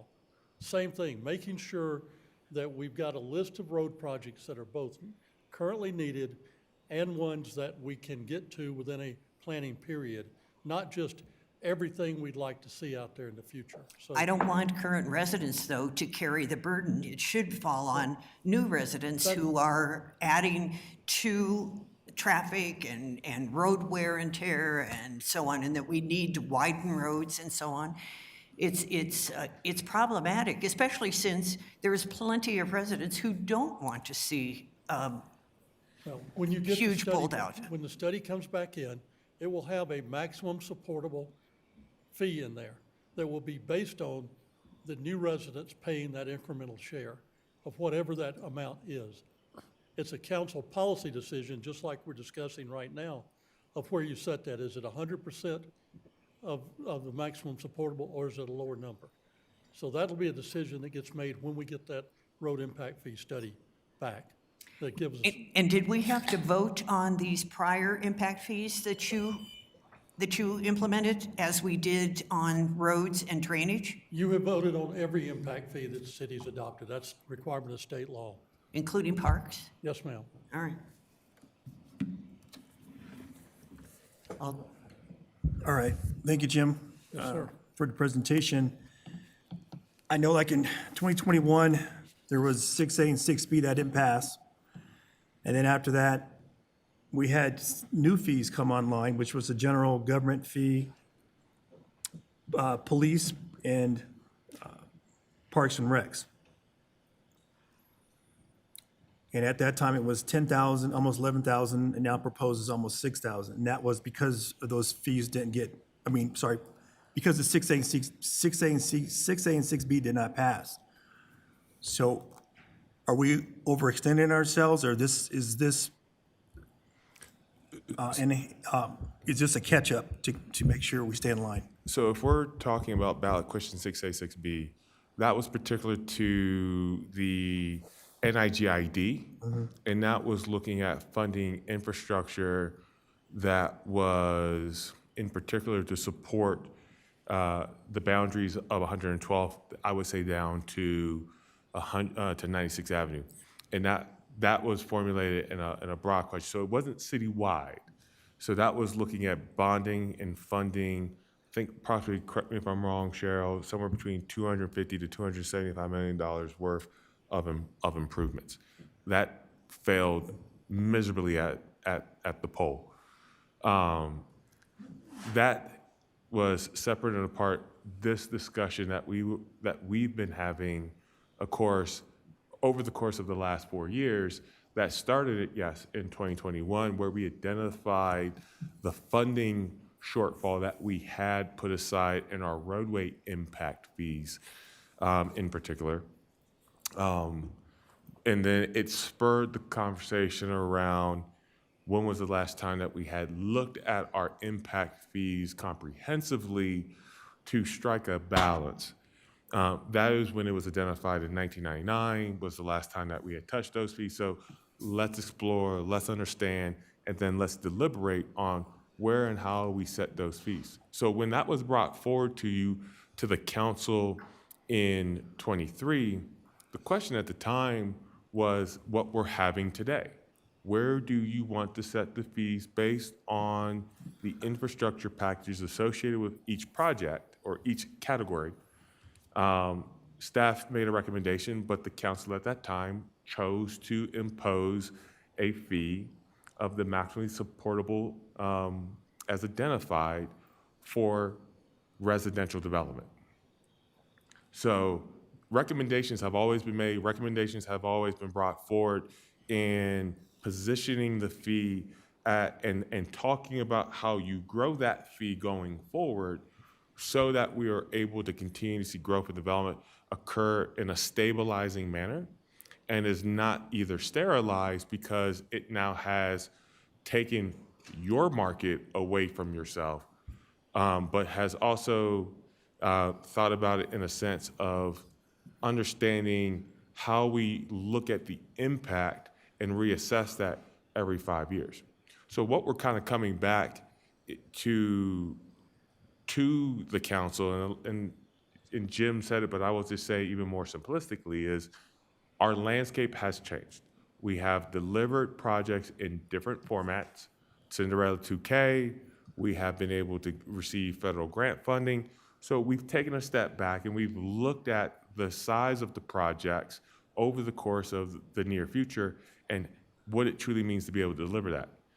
So it's in our best interest as we've evaluated that to bring that back to the council while also still thinking about how do we ensure an ability to create a flourishing and successful environment for those who that we're asking to come into the community, while also engaging with them as we go forward about how that will look and increase over time, knowing that nothing will stay stagnant or static in the sense of inflation and cost and the provisions of services.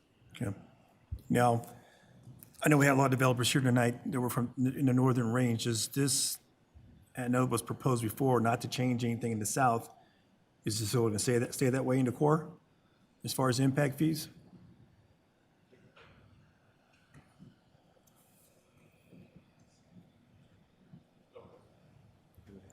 For the fees that we have, and I'm sorry, because I was thinking about how we had it previously established. We can't distinguish between the core city and the northern range. So what you would find would be a holistic general application of the fee based on the identified categories within our analysis. Okay. All right, thank you. Mayor Pro Tem Noble? Thanks very much. I do want to make a correction. Councilmember Kim was on that city council as well, but he wasn't present for the second reading, so I was spacing it out, so he didn't vote on it. I do want to mention that I too attended the International Conference on Shopping Centers in Las Vegas, and my takeaway was a little different. Besides, I've talked to many, many developers and marketing people over the years as well, plus attended all of the BREDAC meetings. And part of what I think we need to be looking at is our other examples, such as Frisco, Colorado, Dillon, Colorado. The entire population of Summit County is 30,900 or so. So that's half the population of Commerce City, and yet they have just about every grocery store brand that we would be looking for here, that's for sure. And then, of course, we have Buc-ee's in northern Colorado that doesn't have any houses around it. And so two things are operating as well: income, perception, as well as eyeballs. That's what these developers of commercial properties and owners of brands are looking for. At the same time, not simply how many homes are around. Because in my experience at a recent tour that I took with the Downtown Development Incorporated group, one of the owners of a restaurant said that he likes to do his restaurants in second ownership neighborhoods because second owners have more disposable income. First-time home buyers have less disposable income. So everybody has their theories on how they attract commercial and what qualifies as a kind of community that they want to do it in. So we don't see any panaceas here in any of this, I think. But I do want to just repeat that it's important to me that current residents don't carry the burden for any decision that is made by the City Council. Thank you. Thank you. Councilmember Dukes. Thank you, Mayor. I just would love to move on if we can. It sounds like there's an opportunity for have consensus to move on for this resolution, to draft it so we got first and second reading. Thank you. All right. Next process is going to be with the roundtable with the developers. Could you expound on that, what the next steps are, City Manager Rogers? So just want to kind of just bring this back to a finite. We are having a developer roundtable on April 27th. That, while can touch on this subject, we'll also be able to discuss other particular matters around what I call the 3 Ps, people, planning, and politics, about how it affects the developers to be able to get to a desired outcome. I think what I've heard from the council is that they would want us to move forward with the drafting of an ordinance to address the recommended changes that was presented before you tonight. And what I have seen, by just a shake of head nods, is a consensus for us to draft that ordinance for your official consideration and deliberation. Okay, thank you. All right. Okay, we'll go into report. City Manager Rogers. Thank you, Mayor. Reporting out tonight for you all. We've talked about opportunities around economic development. Want to continue to highlight that our ED team is participating in the Colorado Talent Academy cohort. That is a talent pipeline management program to support employer-led workforce strategies. We have also met with the Denver International Airport, discussed formal partnership in business attraction efforts. New staff at FlyDead, as they're officially called, want to cooperate on these efforts, so hopefully we will continue to gain some traction and see what that will look like in the future. And we've had various partners that met at the Hope Family Resource Center to discuss our workforce pipeline in Commerce City. Participating organizations include such as Rocky Mountain Partnership, Community College of Aurora, Adams 14, Centro de los Trabajadores, and many of these partners have already collaborated to offer services within our Commerce City Promise program. Once again, we're trying to continue to build on workforce investment, economic investment in our city, and this is just another opportunity for us to continue to diversify that portfolio. With Public Works, we had 551 residents or loads that were allowed at the Dump for Free town landfall 2 Saturdays ago. Each load on average was a provided savings of approximately $125 per each dump. So huge benefit to the city, huge benefit to our residents. So just wanted to give a quick shout out to that. Work on the 96th Avenue project continues to move forward. We are on track to wrap that up later this year. Crews recently began working on the pedestrian underpass to make it safer and easier to get across the corridor. So big picture, we're going to be looking forward to doing a ribbon cutting when that road is opening up at the end of this year, because it will be a massive improvement for those who travel along 96. And then you all have seen some highlights on social media around construction beginning May 1st on the expansion of the clubhouse and restaurant and upgrades to our existing kitchen space. There will be a photo op and an opportunity to take in that first shovel, that first forklift going into a wall. Once again, just showing we are seeing growth, we are seeing change, but good change and transformative change here in the city. And on a softer note, this year's COPS for Inclusion will be held Saturday, April 25th, with families registering ahead of time for 1 hour blocks. Just as a reminder, that is an event in where we are targeting those within our autism community and being able to engage and to learn and to experience our police force in a different sense. It has been a wildly successful event that we have seen in the past.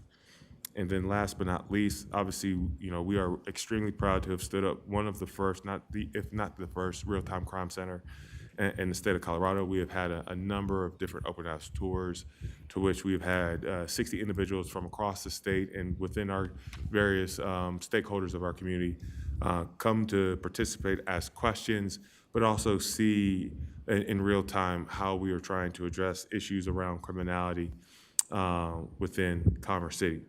And with that, that concludes my update to the council. Councilmember Dukes. City Manager Rogers, would you mind providing a quick update on the conversation about wayfinding signs and how that's progressing? Yes. It is. So we have been, for the first quarter of this year, working at hard to get our bid package approved. Just kind of taking a step back, what we had proposed, which actually dates back to a Commerce City beautification project from 2022, but it took us to get time to get through the design, get through the placement, get through the necessary partnerships with CDOT. We made that presentation to the council last year and secured funding in the amount of $750,000 a year to be able to begin installation of wayfinding and gateway signage along our corridors. It has required us, given that some of our corridors, around 15% of them are governed by CDOT, we have required to have CDOT sign off on our bid package for all signs at one time. We had run into some difficulties getting releases from CDOT, which has delayed our project, which we anticipated would start installation at the end of February, the beginning of March. So we have now taken a different process of breaking our bid packages out so that we could advance the wayfinding signage that is within our rights of way of control. And we are remaining engaged, and we have a commitment from CDOT that they will support our efforts in reviewing and releasing those signs that are within our rights of way so that we can generally still keep it on a time frame of delivery. But that is where we stand today. Thank you. Thank you. Mayor Pro Tem Noble. Yes, thank you very much for your report. I had a couple of questions. The clubhouse announcement was put out, and people were asking about interior renderings. Will those be made available? I went to the website, and there are no renderings. Yes, ma'am. When the furnishings and fixtures are finalized, we will we will make those available. You can't just do a No, ma'am. plan, a drawing of what it's going to look like on the inside? No, ma'am. Just like you did on the outside? No, ma'am, because we are still finalizing the fixtures and furnishings inside. Once those are finalized, we will be able to share that. Okay, so not a one-dimensional plan that just shows the layout? That doesn't have anything to do with fixtures, does it? Well, that's very, what you just said is very different than where you started with your question of what it Okay, would look like I'm on sorry the if I don't inside. use the right lingo. No worries. We can look at the internal layout, make sure if it is finalized that we can then share that. Okay, that'd be great, because they saw the exterior. That is the exterior, correct? Yes, ma'am. Okay, great. And then the other question that I had is, when we approved the clubhouse in 2022, we also approved a food truck. So people were asking where the kitchen staff will go and how there will be food served. Great question, ma'am. Once we had finalized the schedule with our contractor Brinkman in January, our staff began the analysis of of how much it would cost and what it would look like in purchasing a food truck. My staff is preparing, has provided me some initial analysis on whether or not it is still, the best word I would say, is it still fiscally responsible in purchasing a food truck if we can identify alternatives that will be able to provide the same level of service, given that we are operating on a shorter construction period. The origination of the food truck came when we were expecting a 18-month construction window. We are now, given we have significantly scaled back what that project would be over the years of conversation, believe we can deliver it in 10 months, at worst case, 12 months. So coupling that with also the rising cost of what that would require, and knowing that there would be no need for a food truck after the fact, once that kitchen reopens, I am going to be reviewing the recommendations from my staff and then bringing forward a conversation to the council on what I believe is the best approach forward. And do you know what's going to happen to the kitchen staff yet? At the clubhouse, ma'am? Yes. I have not spoken about how those staff will be redeployed. Okay, and then the final thing is, I'll wait until you're finished. Sorry, ma'am. Say that one more time. Oh, that's okay, I was waiting. I thought maybe Cheryl was giving you some information to further answer your question. No, that we haven't talked about how they're being redeployed, but we're still working through the planning efforts of it. Okay, and then the final thing was, when I posted the announcement, I had 2 very angry golfers responding, and then I got also 2 separate phone calls from golfers who are frustrated with the course. So I just wanted to share that we're hearing you. And I'm not sure what can be done about that, but I do think maybe messaging as to the status of the course and reducing costs that indicate that it's not a full course. Right now, it's only 9 holes, because and why what's going on is going on to people who might show up could be helpful as well. Just a thought. What do you think of that? I appreciate your feedback. Okay, I appreciated their feedback also. Thank you. Okay, Councilmember Dukes. Thank you, Mayor. And I don't know if this is a discussion, or I guess I'll put it out there. I understand Mayor Pro Tem Noble's comment around asking the city manager to provide schematics of what the layout will look like. However, I'm against having rough drawings around what it would look like versus really going to the approach the city manager mentioned of having actual furniture and pictures and what the schematics will look like inside and doing it well. And I guess I put it out there because I love to hear maybe my other colleagues as well, because I don't want to direct the city manager Rogers or have the appearance that he's being directed to do something that I don't agree with, frankly. I think we're at a point in our city, we want to do high-quality communication and just do it right the first time versus, I understand there's an interest of seeing it sooner than later, but I want to do it right. I think this is a big asset and a big community asset for us, and I want to continue to give out constant communication that is right for our community. And so I would recommend us pausing on having a city manager actually do just a random schematic. Rather, let's do it based on the comms team and his recommendation on what he preferred. But I throw it out there, I don't know if it's a comment or a question for the colleagues. Mayor Pro Tem Noel?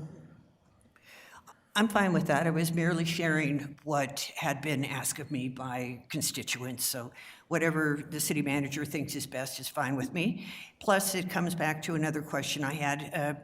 Water came up earlier this evening, and I wanted to ask if we have had a conversation.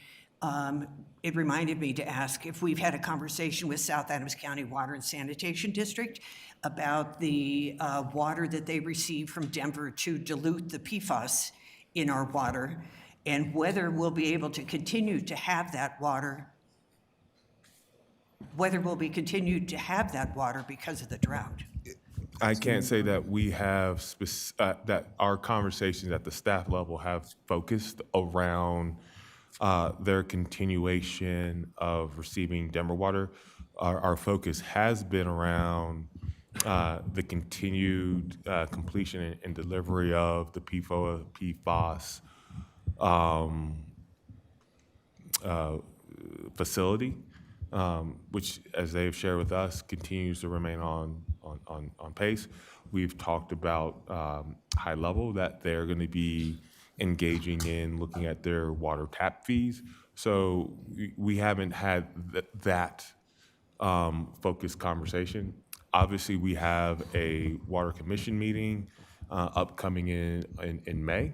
That may be a worthwhile topic for the council members that are appointed to that body to raise and to discuss on any updates that may be relevant to PFAS, PFOA with Denver, both from a policy impact and or from where they stand with their litigation with the city and county of Denver. That'd be great. I would appreciate it if the council members would take it to the Water Commission meeting then in that case. Thank you. Thank you. Any other council members? I'll just note on the Bison Grill renovation, it's, something that's been done in the past. When you have the time and when your team does, I'm sure you'll put that information out to make sure, hey, this is what it's gonna look like.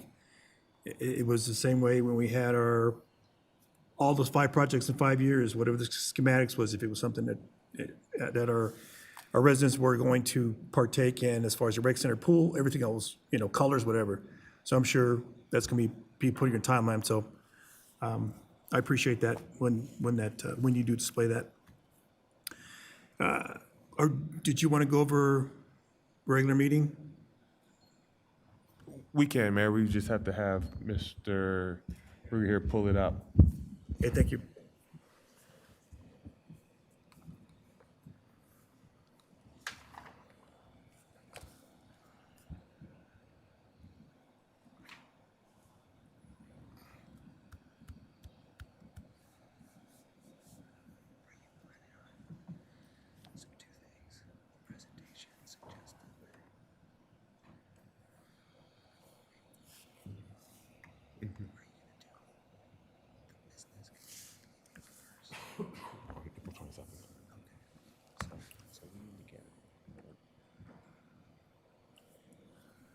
So with, under the regular meeting tab for April 20th,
Maybe we do this another night? Could we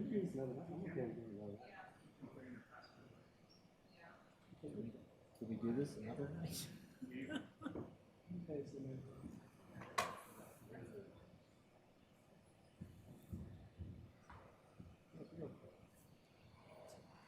So I will just simply talk you through high level what we have on the April 20th.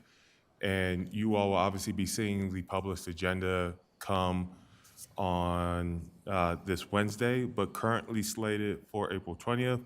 Our estimated adjourn time is 9:55 p.m. What you currently have on that is 4 NCB items. One is to talk about county land annexation study session request, Commerce City tree canopy presentation, May as Melanoma Awareness Month, and City Council Working Agreement. The City Council Working Agreement was a product out of Policy and Governance and requested to be brought forward for council deliberation. There is also a presentation from the Citizens Public Safety Advisory Board being brought forward. You have a sponsorship request for Community Uplift Partners, or CUP, discussion around minutes. And then we have on the consent agenda 3 proclamations: Mental Health Awareness, Maternal Mental Health, and Public Service Recognition Week. I will share with you for the Public Service Recognition Week, it would be greatly appreciated if that item was pulled, because we will have a number of our Public Works employees in attendance for that. And last year, we had around 100 to 150 of your hardworking employees in Public Works show up to be recognized and appreciated for all of their hard work. So I would appreciate if someone would pull that off of the consent. We have an ordinance amending the budget, recognizing funds from DOLA in the amount of $17,750. We have an ordinance amending Chapter 2, establishing the Cultural Council. We have a right to work ordinance. This is what we were discussing in my last report out around a contract with Bridge House, which would allow for the URA to take on responsibilities for maintenance, upkeep, and landscaping within the districts. The funds would be coming from the community well-being team. We have a resolution approving a CMGC for the continued development and work towards construction of the North Range Police Substation project, selecting Adelson and Peterson. We also then have a resolution amending Council Policy CP 20 regarding public comment. A resolution removing a member from Parks, Recreation, and Golf. I will share with you that will be coming off, as I have received a resignation letter from the PRGAC member themselves. So that will no longer need to move forward, as we have recognized and received that resignation letter. We have a resolution determining the eligibility for annexation at the northwest corner of Chambers Road and East 120th Avenue. That is known as the Adams Crossing annexation. You all may remember this application because that was previously heard to determine whether or not it was eligible for annexation, which that was made. Now you are going through the, you are now continuing along with that annexation process. You also have an ordinance amending Article 4 of the Chapter 5 of the Commerce City Revised Municipal Code to enact the Colorado Wildlife Resilience Code, which was heard in March 23rd.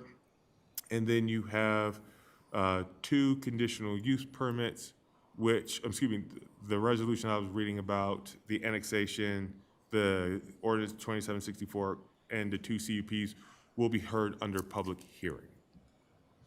You currently do not have under ordinances on first reading or second reading, and you will note that we have a discussion under admin council business that will actually be moved to presentations as it pertains to speed limits on Highway 2, which is in response to a notice council business item that came from the previous iteration of council in the October timeframe. And that will bring us to the end of our meeting that night, once again, slated to end around 9:55 p.m. Your next study session on April 27th is currently, as we've talked about, looking at the developer roundtable, and we have identified 2 hours for that discussion with the invited development community. Okay, any council members have any questions or comments? Thank you, City Manager Rogers. City Attorney Zarzaki. Thank you, Mayor. Appreciate it. This will be very quick. I believe our federal lobbyist, Ian Rader, mentioned that a number of us met with EPA's regional administrator this afternoon. Very informative conversation as it relates to Victory Crossing. Just wanted to flag for council that I will be sending you all a written summary, high-level summary of the institutional control that is the foundational issue that we are trying to address with EPA and Kroenke Sports Entertainment. That's intended to give you just some background context. I expect that the body will have much more substantive conversations with the city manager and his team in the future as we continue to try to negotiate terms with KSE to advance this project. So I just wanted to flag that you should be looking out for that email this week. If you have any questions, feel free to reach out to me. The other thing I wanted to highlight is that I had a wonderful experience at the International Municipal Lawyers Association's semi-annual conference in DC this weekend. I was there from Thursday until last night. I learned a great deal of information that I will share with all of you as it relates to the grant agreement conversation that we will be having here shortly. Additionally, we learned a great deal about 1983 claims, as well as how to effectively use AI in municipal offices. And I will be meeting with the clerk's office later this week to talk about ways in which we can protect our city from First Amendment auditors. My understanding in speaking with staff this morning or this afternoon is that there was a training that had been given to employees a couple of years ago, but it has been a couple of years since that training has transpired. So I'm happy to put that on my to-do list, and that is it. Thank you. Any council members have any comments or questions for our city attorney? Seeing none, thank you. Appreciate it. Okay, council reports.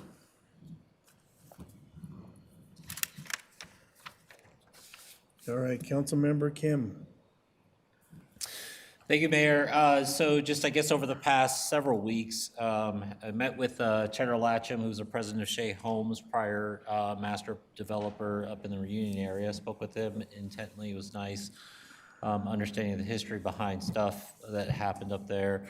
Attended the DEI Commission, which features a presentation from Anythink Library regarding their new location off of East 103rd Place and Chambers Road. They are slated to open that facility sometime around September of 2026, potentially. Participated in Dr. Cog meeting covering key regional initiatives, including the housing strategy update, transportation operations, and signal timing. In addition to that, there was continued coordination also being done for the upcoming Peer Exchange trip to Seattle. Met with the Evaluation Committee and Judge Bowen to establish performance criteria for his upcoming report. Those criterias were reviewed by HR and has been sent to the judge.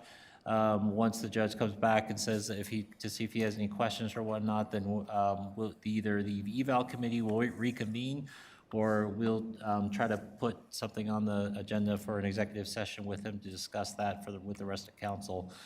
I toured the Real-Time Crime Center twice, and I honestly just want to say thanks to the IT and Public Works team, more specifically Michael Salazar, Frankie Medina, Marty Ramirez, and Dave Martin for their work on the facility, their hard work on that facility altogether in making, from painting to lighting to everything that was put into there. Attended the monthly Leadership Commerce City session, which was focused on public safety, engaging with representatives from AdCom, South Adams County Fire, and also our wonderful Commerce City Police Department. The other thing I'll tell you is, so the other things that I did was attended MiniCon, and extend appreciation to the staff for their efforts in organizing the event. I was told there was approximately 1,500 people that showed up. That's 600 more from compared to last year. I think about potential for expansion of Bison Ridge, especially with parking situation, but that might be problematic in the future. Monaco Park reception, thank you to the cultural counselor and Denver artist Julia Fordyce for the mural. Calou Park, attended that. Thank you to everyone on city staff and Parks and Rec and whatnot for making that park happen. Additionally, I want to sincerely thank Hillary Leach for her support and recommendations that made the park as it is today. And finally, not finally, but other thing too, is I did attend the funeral for Mr. James Allen. He was Commerce City's council member, first African-American council member, honoring his legacy and path he paved for future elected officials. One of the things I didn't get a chance to talk about was regarding my last meetup. There was several conversations, confusions regarding the enforcement of disabled vehicles, expired plates, specifically where private property ends and public property begins. The other one too that other people brought up was regarding unpermitted food trucks near the 72nd and Magnolia that are creating traffic hazards, specifically on the weekends. Poor visibility at the crosswalk of Highway 2 and 64th, which I believe we heard Ms. Valdez talk about that intersection overall at night. And then that was pretty much all I got. Thank you. Thank you. Mayor Pro Tem Noble? Yes, thank you very much. I attended the Senior Commission. The Senior Commission was very pleased that we had the conversation about broadband. I didn't attend that session because I was out of town for a baby's first birthday, but they were pleased and wanted to see the presentation. Their concern has been that seniors who are in an emergency situation have difficulty using their cell service because it's so random sometimes in Commerce City. So that was something that they really wanted to have move forward. I was also very happy to be at the Calou Park, I don't know what you call it, like a grand opening. There was another name for it, but it was really a wonderful experience. I was particularly thrilled that the Cultural Council had arranged for an indigenous troupe, a group of people from Utah who had come in and presented some history of Native Americans and of the dance in that community. The park is absolutely exquisite. So my thanks to Parks, Recreation, and Golf. The mosaic that represents the Cheyenne, Arapaho, Lakota, and Ute tribes is absolutely gorgeous as well. My thanks in particular not only to Hillary Leach, who really did push to have this accomplished after it came after a discovery was put in place by a discovery, that is, by Eloy Espinoza, who lives in Buffalo Highlands as well. Eloy and his family were at the park opening, as was Hillary Leach and her husband. So all in all, it's just very exciting, and the community could not be more thrilled. So I'm very happy for them. So thank you so much, staff. I really appreciate it. Councilmember Trujillo. Thank you, Mayor. I also attended the Caillou Park opening. It was a great event. I went on a community CRT tour last Thursday, which is a community response team. It is a collective group of our code enforcement, PD, park rangers, and public works. I hope I'm not missing anyone. Okay, good. Thank you. But as we continued to hear about encampments and code enforcement during public comment, this was really an eye-opening experience that I highly recommend our other council members to attempt to go on. It is during the day, unfortunately, so those of us that work, it makes it a little bit difficult. But that group is doing a phenomenal job across the board. The way in which our community well-being team, forgot to mention them as well. The way that our community well-being team approaches our unhoused population is in a very human way, and they treat these folks with a lot of respect and dignity, and the goal is always to get them housed and also give them the resources that they need to get them stable. They identify gaps and barriers that they are up against with housing. Most of them have not visited the doctor in a very, very long time. And so during some of the, now I forget the name of the event, but during some of the events put on by our community well-being team, they have a doctor come in to help get them, I guess, get them treated, but also get them documented with respect to their health. And those are the things that are needed for housing.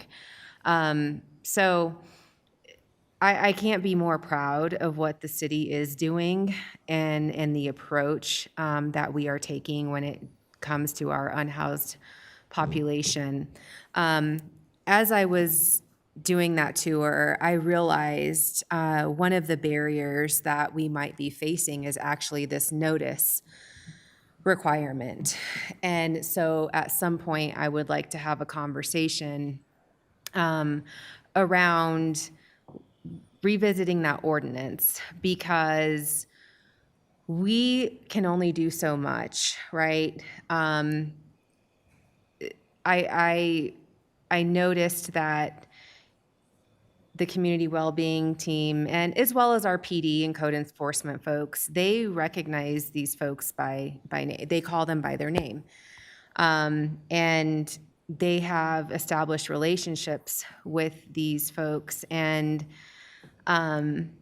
there comes a point in time where they simply might not be taking the resources that we are providing. And after we do a visit and subsequently decide to put a notice where their encampment is, they move to different locations. And that starts the clock again for another notice. And so at some point, we are just kind of spinning our wheels, right? And we have to look at it from a perspective of, we've done what we can. We have tried to provide the resources. at some point, visiting with these folks 4, 5, 6, however many times, that's a point where we need to be looking at the resources that we are also, and time that we are spending as a city. So just want to put that out there. But with respect to code enforcement, and I'm going to run out of time here, so I'll have to save it. Sorry. You go ahead and finish. I can finish? Okay, great. During this CRT tour, we did go over to Adams Heights, and we have heard a lot around code enforcement issues, speeding, and everything else. Did stop by and visited with some of our residents over there, and residents who have come to public comment, and sat there for almost an hour talking to some of our residents around their concerns. And sometimes they may not understand or know what we are doing. And so I think that that particular resident really did appreciate having that group there, and them sharing out the resources that the city does provide on the multitude of issues that have been a concern. So again, and that was actually my second time out with the code enforcement team. I really think it's important for us to not only speak to our residents, but also get a very deep understanding of what our different city agencies are doing as well. So that way we have more context around public comment. So just want to say that, and that's all that I got. Thank you. Thank you. Councilmember Young. Thank you, Mayor. I had an opportunity also to go to the Caillou Park opening, and I just have to say that some of us danced, and it was lovely, and really got to understand some of the culture and the history. And a lot of people don't know, but my grandpa was half Native American, so it was a very like connecting experience for me. I just want to continue to make note that only the ladies danced. The gentlemen were nowhere to be found. So it's fine. We weren't bitter. We danced together. It was lovely. I had an opportunity to have a really great conversation with a gentleman who works with Nativity Lutheran. And that I just bring this up because Councilmember Trujillo talked about all the good things that the city is doing.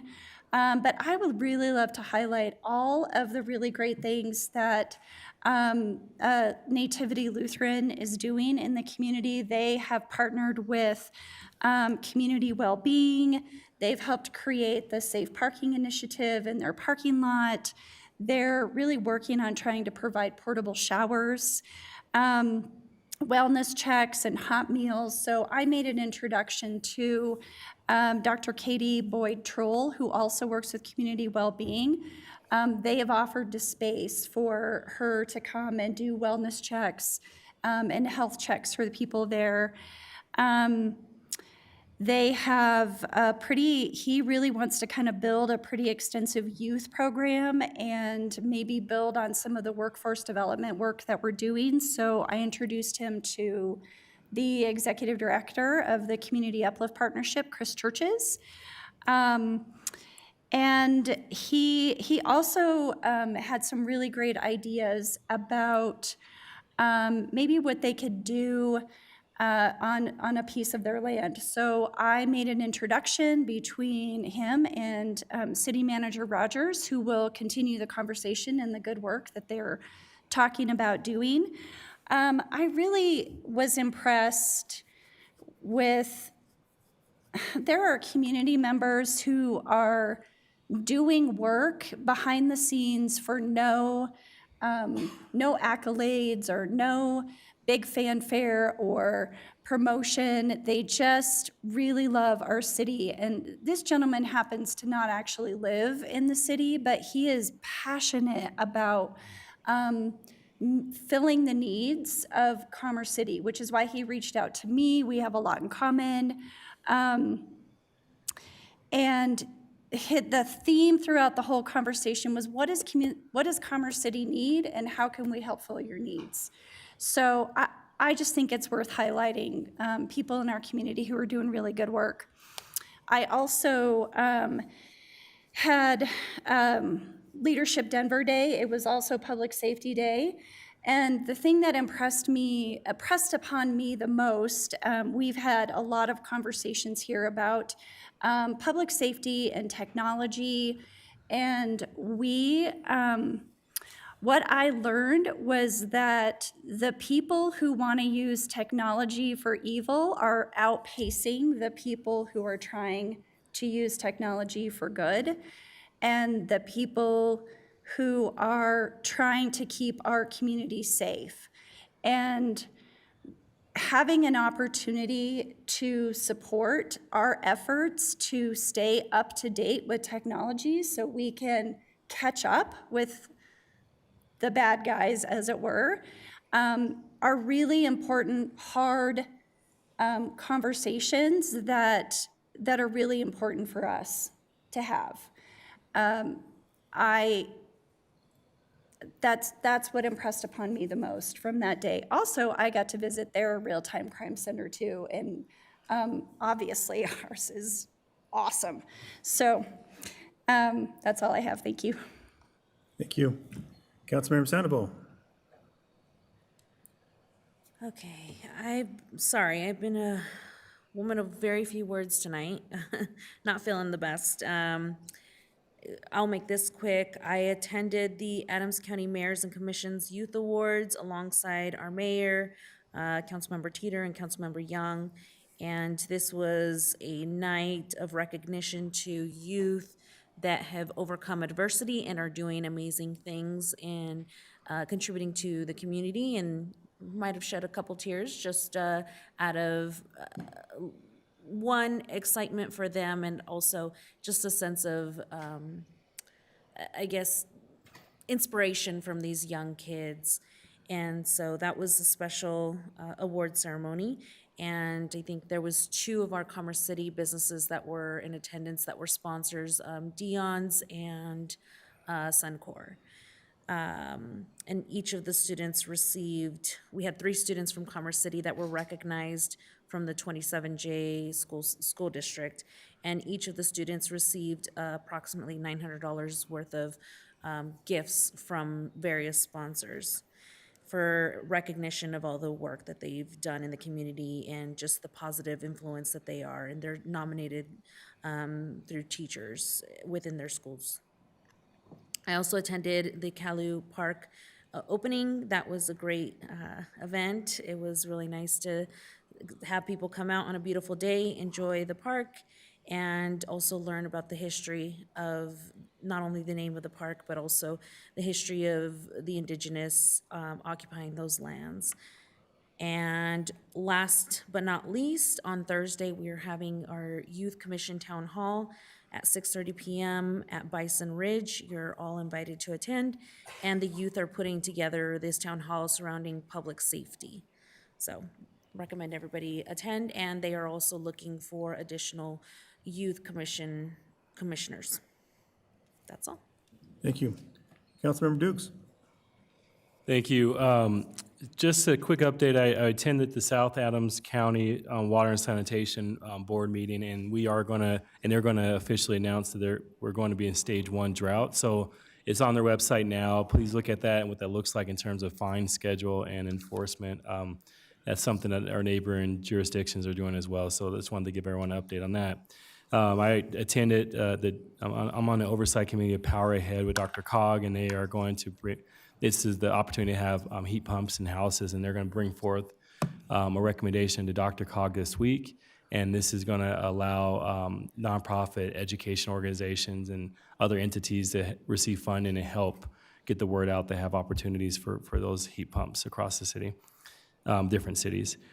Then I also was at MiniCon, a great event. It's amazing to be there, and it is growing. It's growing every year, and even the shuttle now is it's packed. You know, they have the shuttle to Turnberry. Was at the Monaco Park. What a beautiful park. It was a great event, great art, and then I was also able to join the Well. The Well is, I think, something Councilmember Treehill has mentioned as well, where opportunities for our community to come get either food or also medical support. And there's other things that take place, but I'll be brief tonight and encourage folks to look at the updates on my social media. So thanks. Thank you, Councilmember Dukes. Any other council member? Councilmember Teeter, do you have anything? The only thing I can see that everybody pretty much announced everything, except for the city's going to have to change their watering hours. There's going to be no watering from 10 to 6 in the daytime. And so that's the only adjustment I can see that's coming. In 2 days a week. Pardon? In 2 days a week. And, yeah, only get to water 2 days a week, so I don't know how that's going to work out. But we need to make some adjustments. And the drought is a real thing. That's all I got. Okay, thank you. All right, I appreciate everyone's comments and report out, as I attended some of these events as well. So I won't add on to that. So had a NATA meeting, and we talked about Dr. Cog, CDOT, and NATA aligning our priorities moving ahead. We also talked about including within NATA the eastern side, which we don't talk about. Mostly it's 270, I-25 corridor, but we don't include I-70. So we're going to start including I-70 in our 10-year plan. And E470, myself and Councilmember Teeter are on that board. We talked about E470 doing rebranding, public engagement, separating themselves from CTIO, which is the state. I also attended the Colorado Auto Show over the weekend because E470 had a road as a display with the new cars. It was very interesting. Let's see, also had a meeting with Councilmember Young, Councilmember Teeter for Kurt Collins Memorial Golf Tournament's sponsorship kickoff. Also attended the Monaco reception, ADCOG Sub-Regional Transportation Forum. There was an update on the 10-year plan with CDOT, with the Adams County. I also attended the ACMCY County Banquet as well. It's also with Councilmember Dukes on Powerhead, Colorado Oversight Committee. And I wanted to bring this up tonight that I met with Superintendent Dr. Luria. AMS 14 School District Band is going to participate in Washington, D.C. on Memorial Day parade, and they're asking if the city could somehow do a watch party, maybe inside one of the TVs. By the time the kids come up, I think it's only going to be maybe less than 5 minutes. And I'll bring that up again next week at our regular meeting. And I really appreciate all the council members that came out to celebrate the opening of Kalu Park. That really says a lot for our community. Our community's been waiting for that park to officially open up. And also, I appreciate our indigenous heritage that came out from Utah. They came all the way out from the far northeast corner of Utah, and they're making their way around, not only in our cities, but other areas as they make their way around. I do appreciate the city helping them with transportation. That seems to be some of the things that are missing when it comes to funding. It's nice to invite indigenous heritage to celebrate an opening, but also making sure that they're taken care of financially as well. Let's see, get all over the place here. So today it was Transportation Infrastructure that I'm on, Service Steering Committee. Talked about autonomous vehicles in America. They're doing a lot of testings. They're going out to small cities. They're not just working in large cities. And they're not just dealing with autonomous vehicles. They're also, Texas has now autonomous trucking industry. And they're moving trucks around inside of Texas with no drivers in the cabs. And that's coming here to Colorado as well. Waymo, I just saw a few Waymo vehicles downtown Denver. Additionally, today I also had a meeting with Metro Mayor's Caucus around automatic license plate readers. It was interesting, the city of Castle Rock has 70 cameras. Out of the 70, 30 are managed by HOA, and the other 40 are by the city.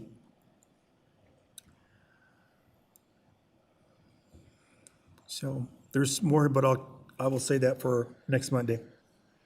All right, let's go ahead and go away from this portion of our meeting and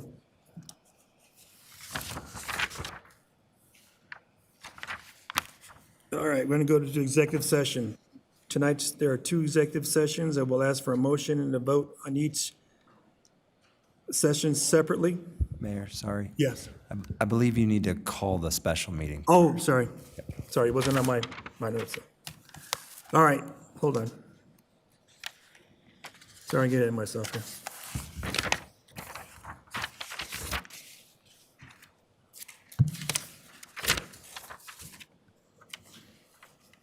All right, I'm going to end our study session and call the special meeting into order. We'll ask the city clerk to do a roll call, please. Thank you, Mayor. Mayor Douglas. Present. Mayor Pro Tem Noble. President. Councilmember Guardiola. Councilmember Teeter. Present. Councilmember Sandoval. Present. Councilmember Kim. Here. Councilmember Dukes. Present. Councilmember Trujillo. Here. Councilmember Young. Present.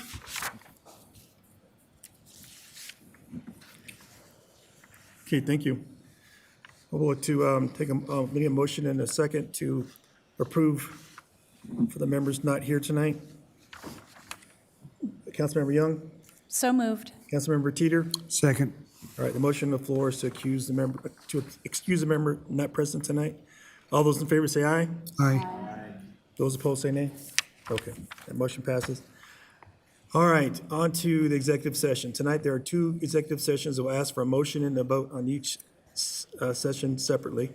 I need a motion and second to enter into executive session.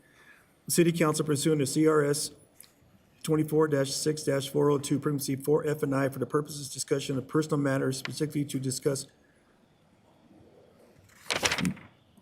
I got the wrong one, hold on. I got any papers here.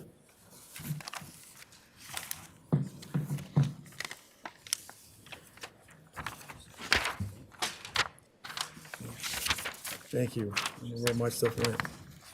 All right. Appreciate that. Okay, let me back that up.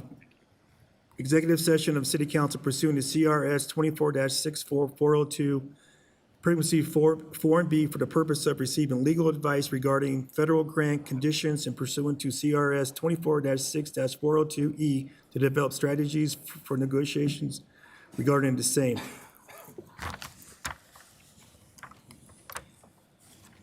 Councilmember Sandoval. So moved. Okay. Councilmember Kim? Second. All right. Okay, any discussion? Seeing none, the motion on the floor is to enter into executive session pursuant to CRS 24-6-402, parentheses 4B, 4 and B, for the purpose of receiving legal advice regarding federal grant conditions and pursuant to CRS 24-6-402, parentheses E, to develop strategies for negotiation regarding the same. We'll ask the clerk to take a roll call vote.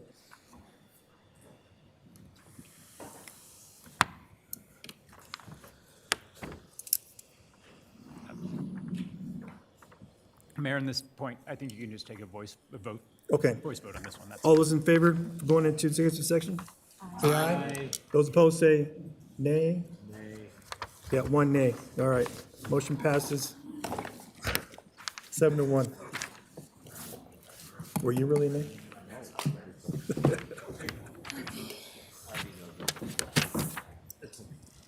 All right, we will now enter executive session. Council will not be returning to take action following executive session. This meeting will be immediately adjourned following the executive session. The meeting broadcast recording will be ended. Thank you.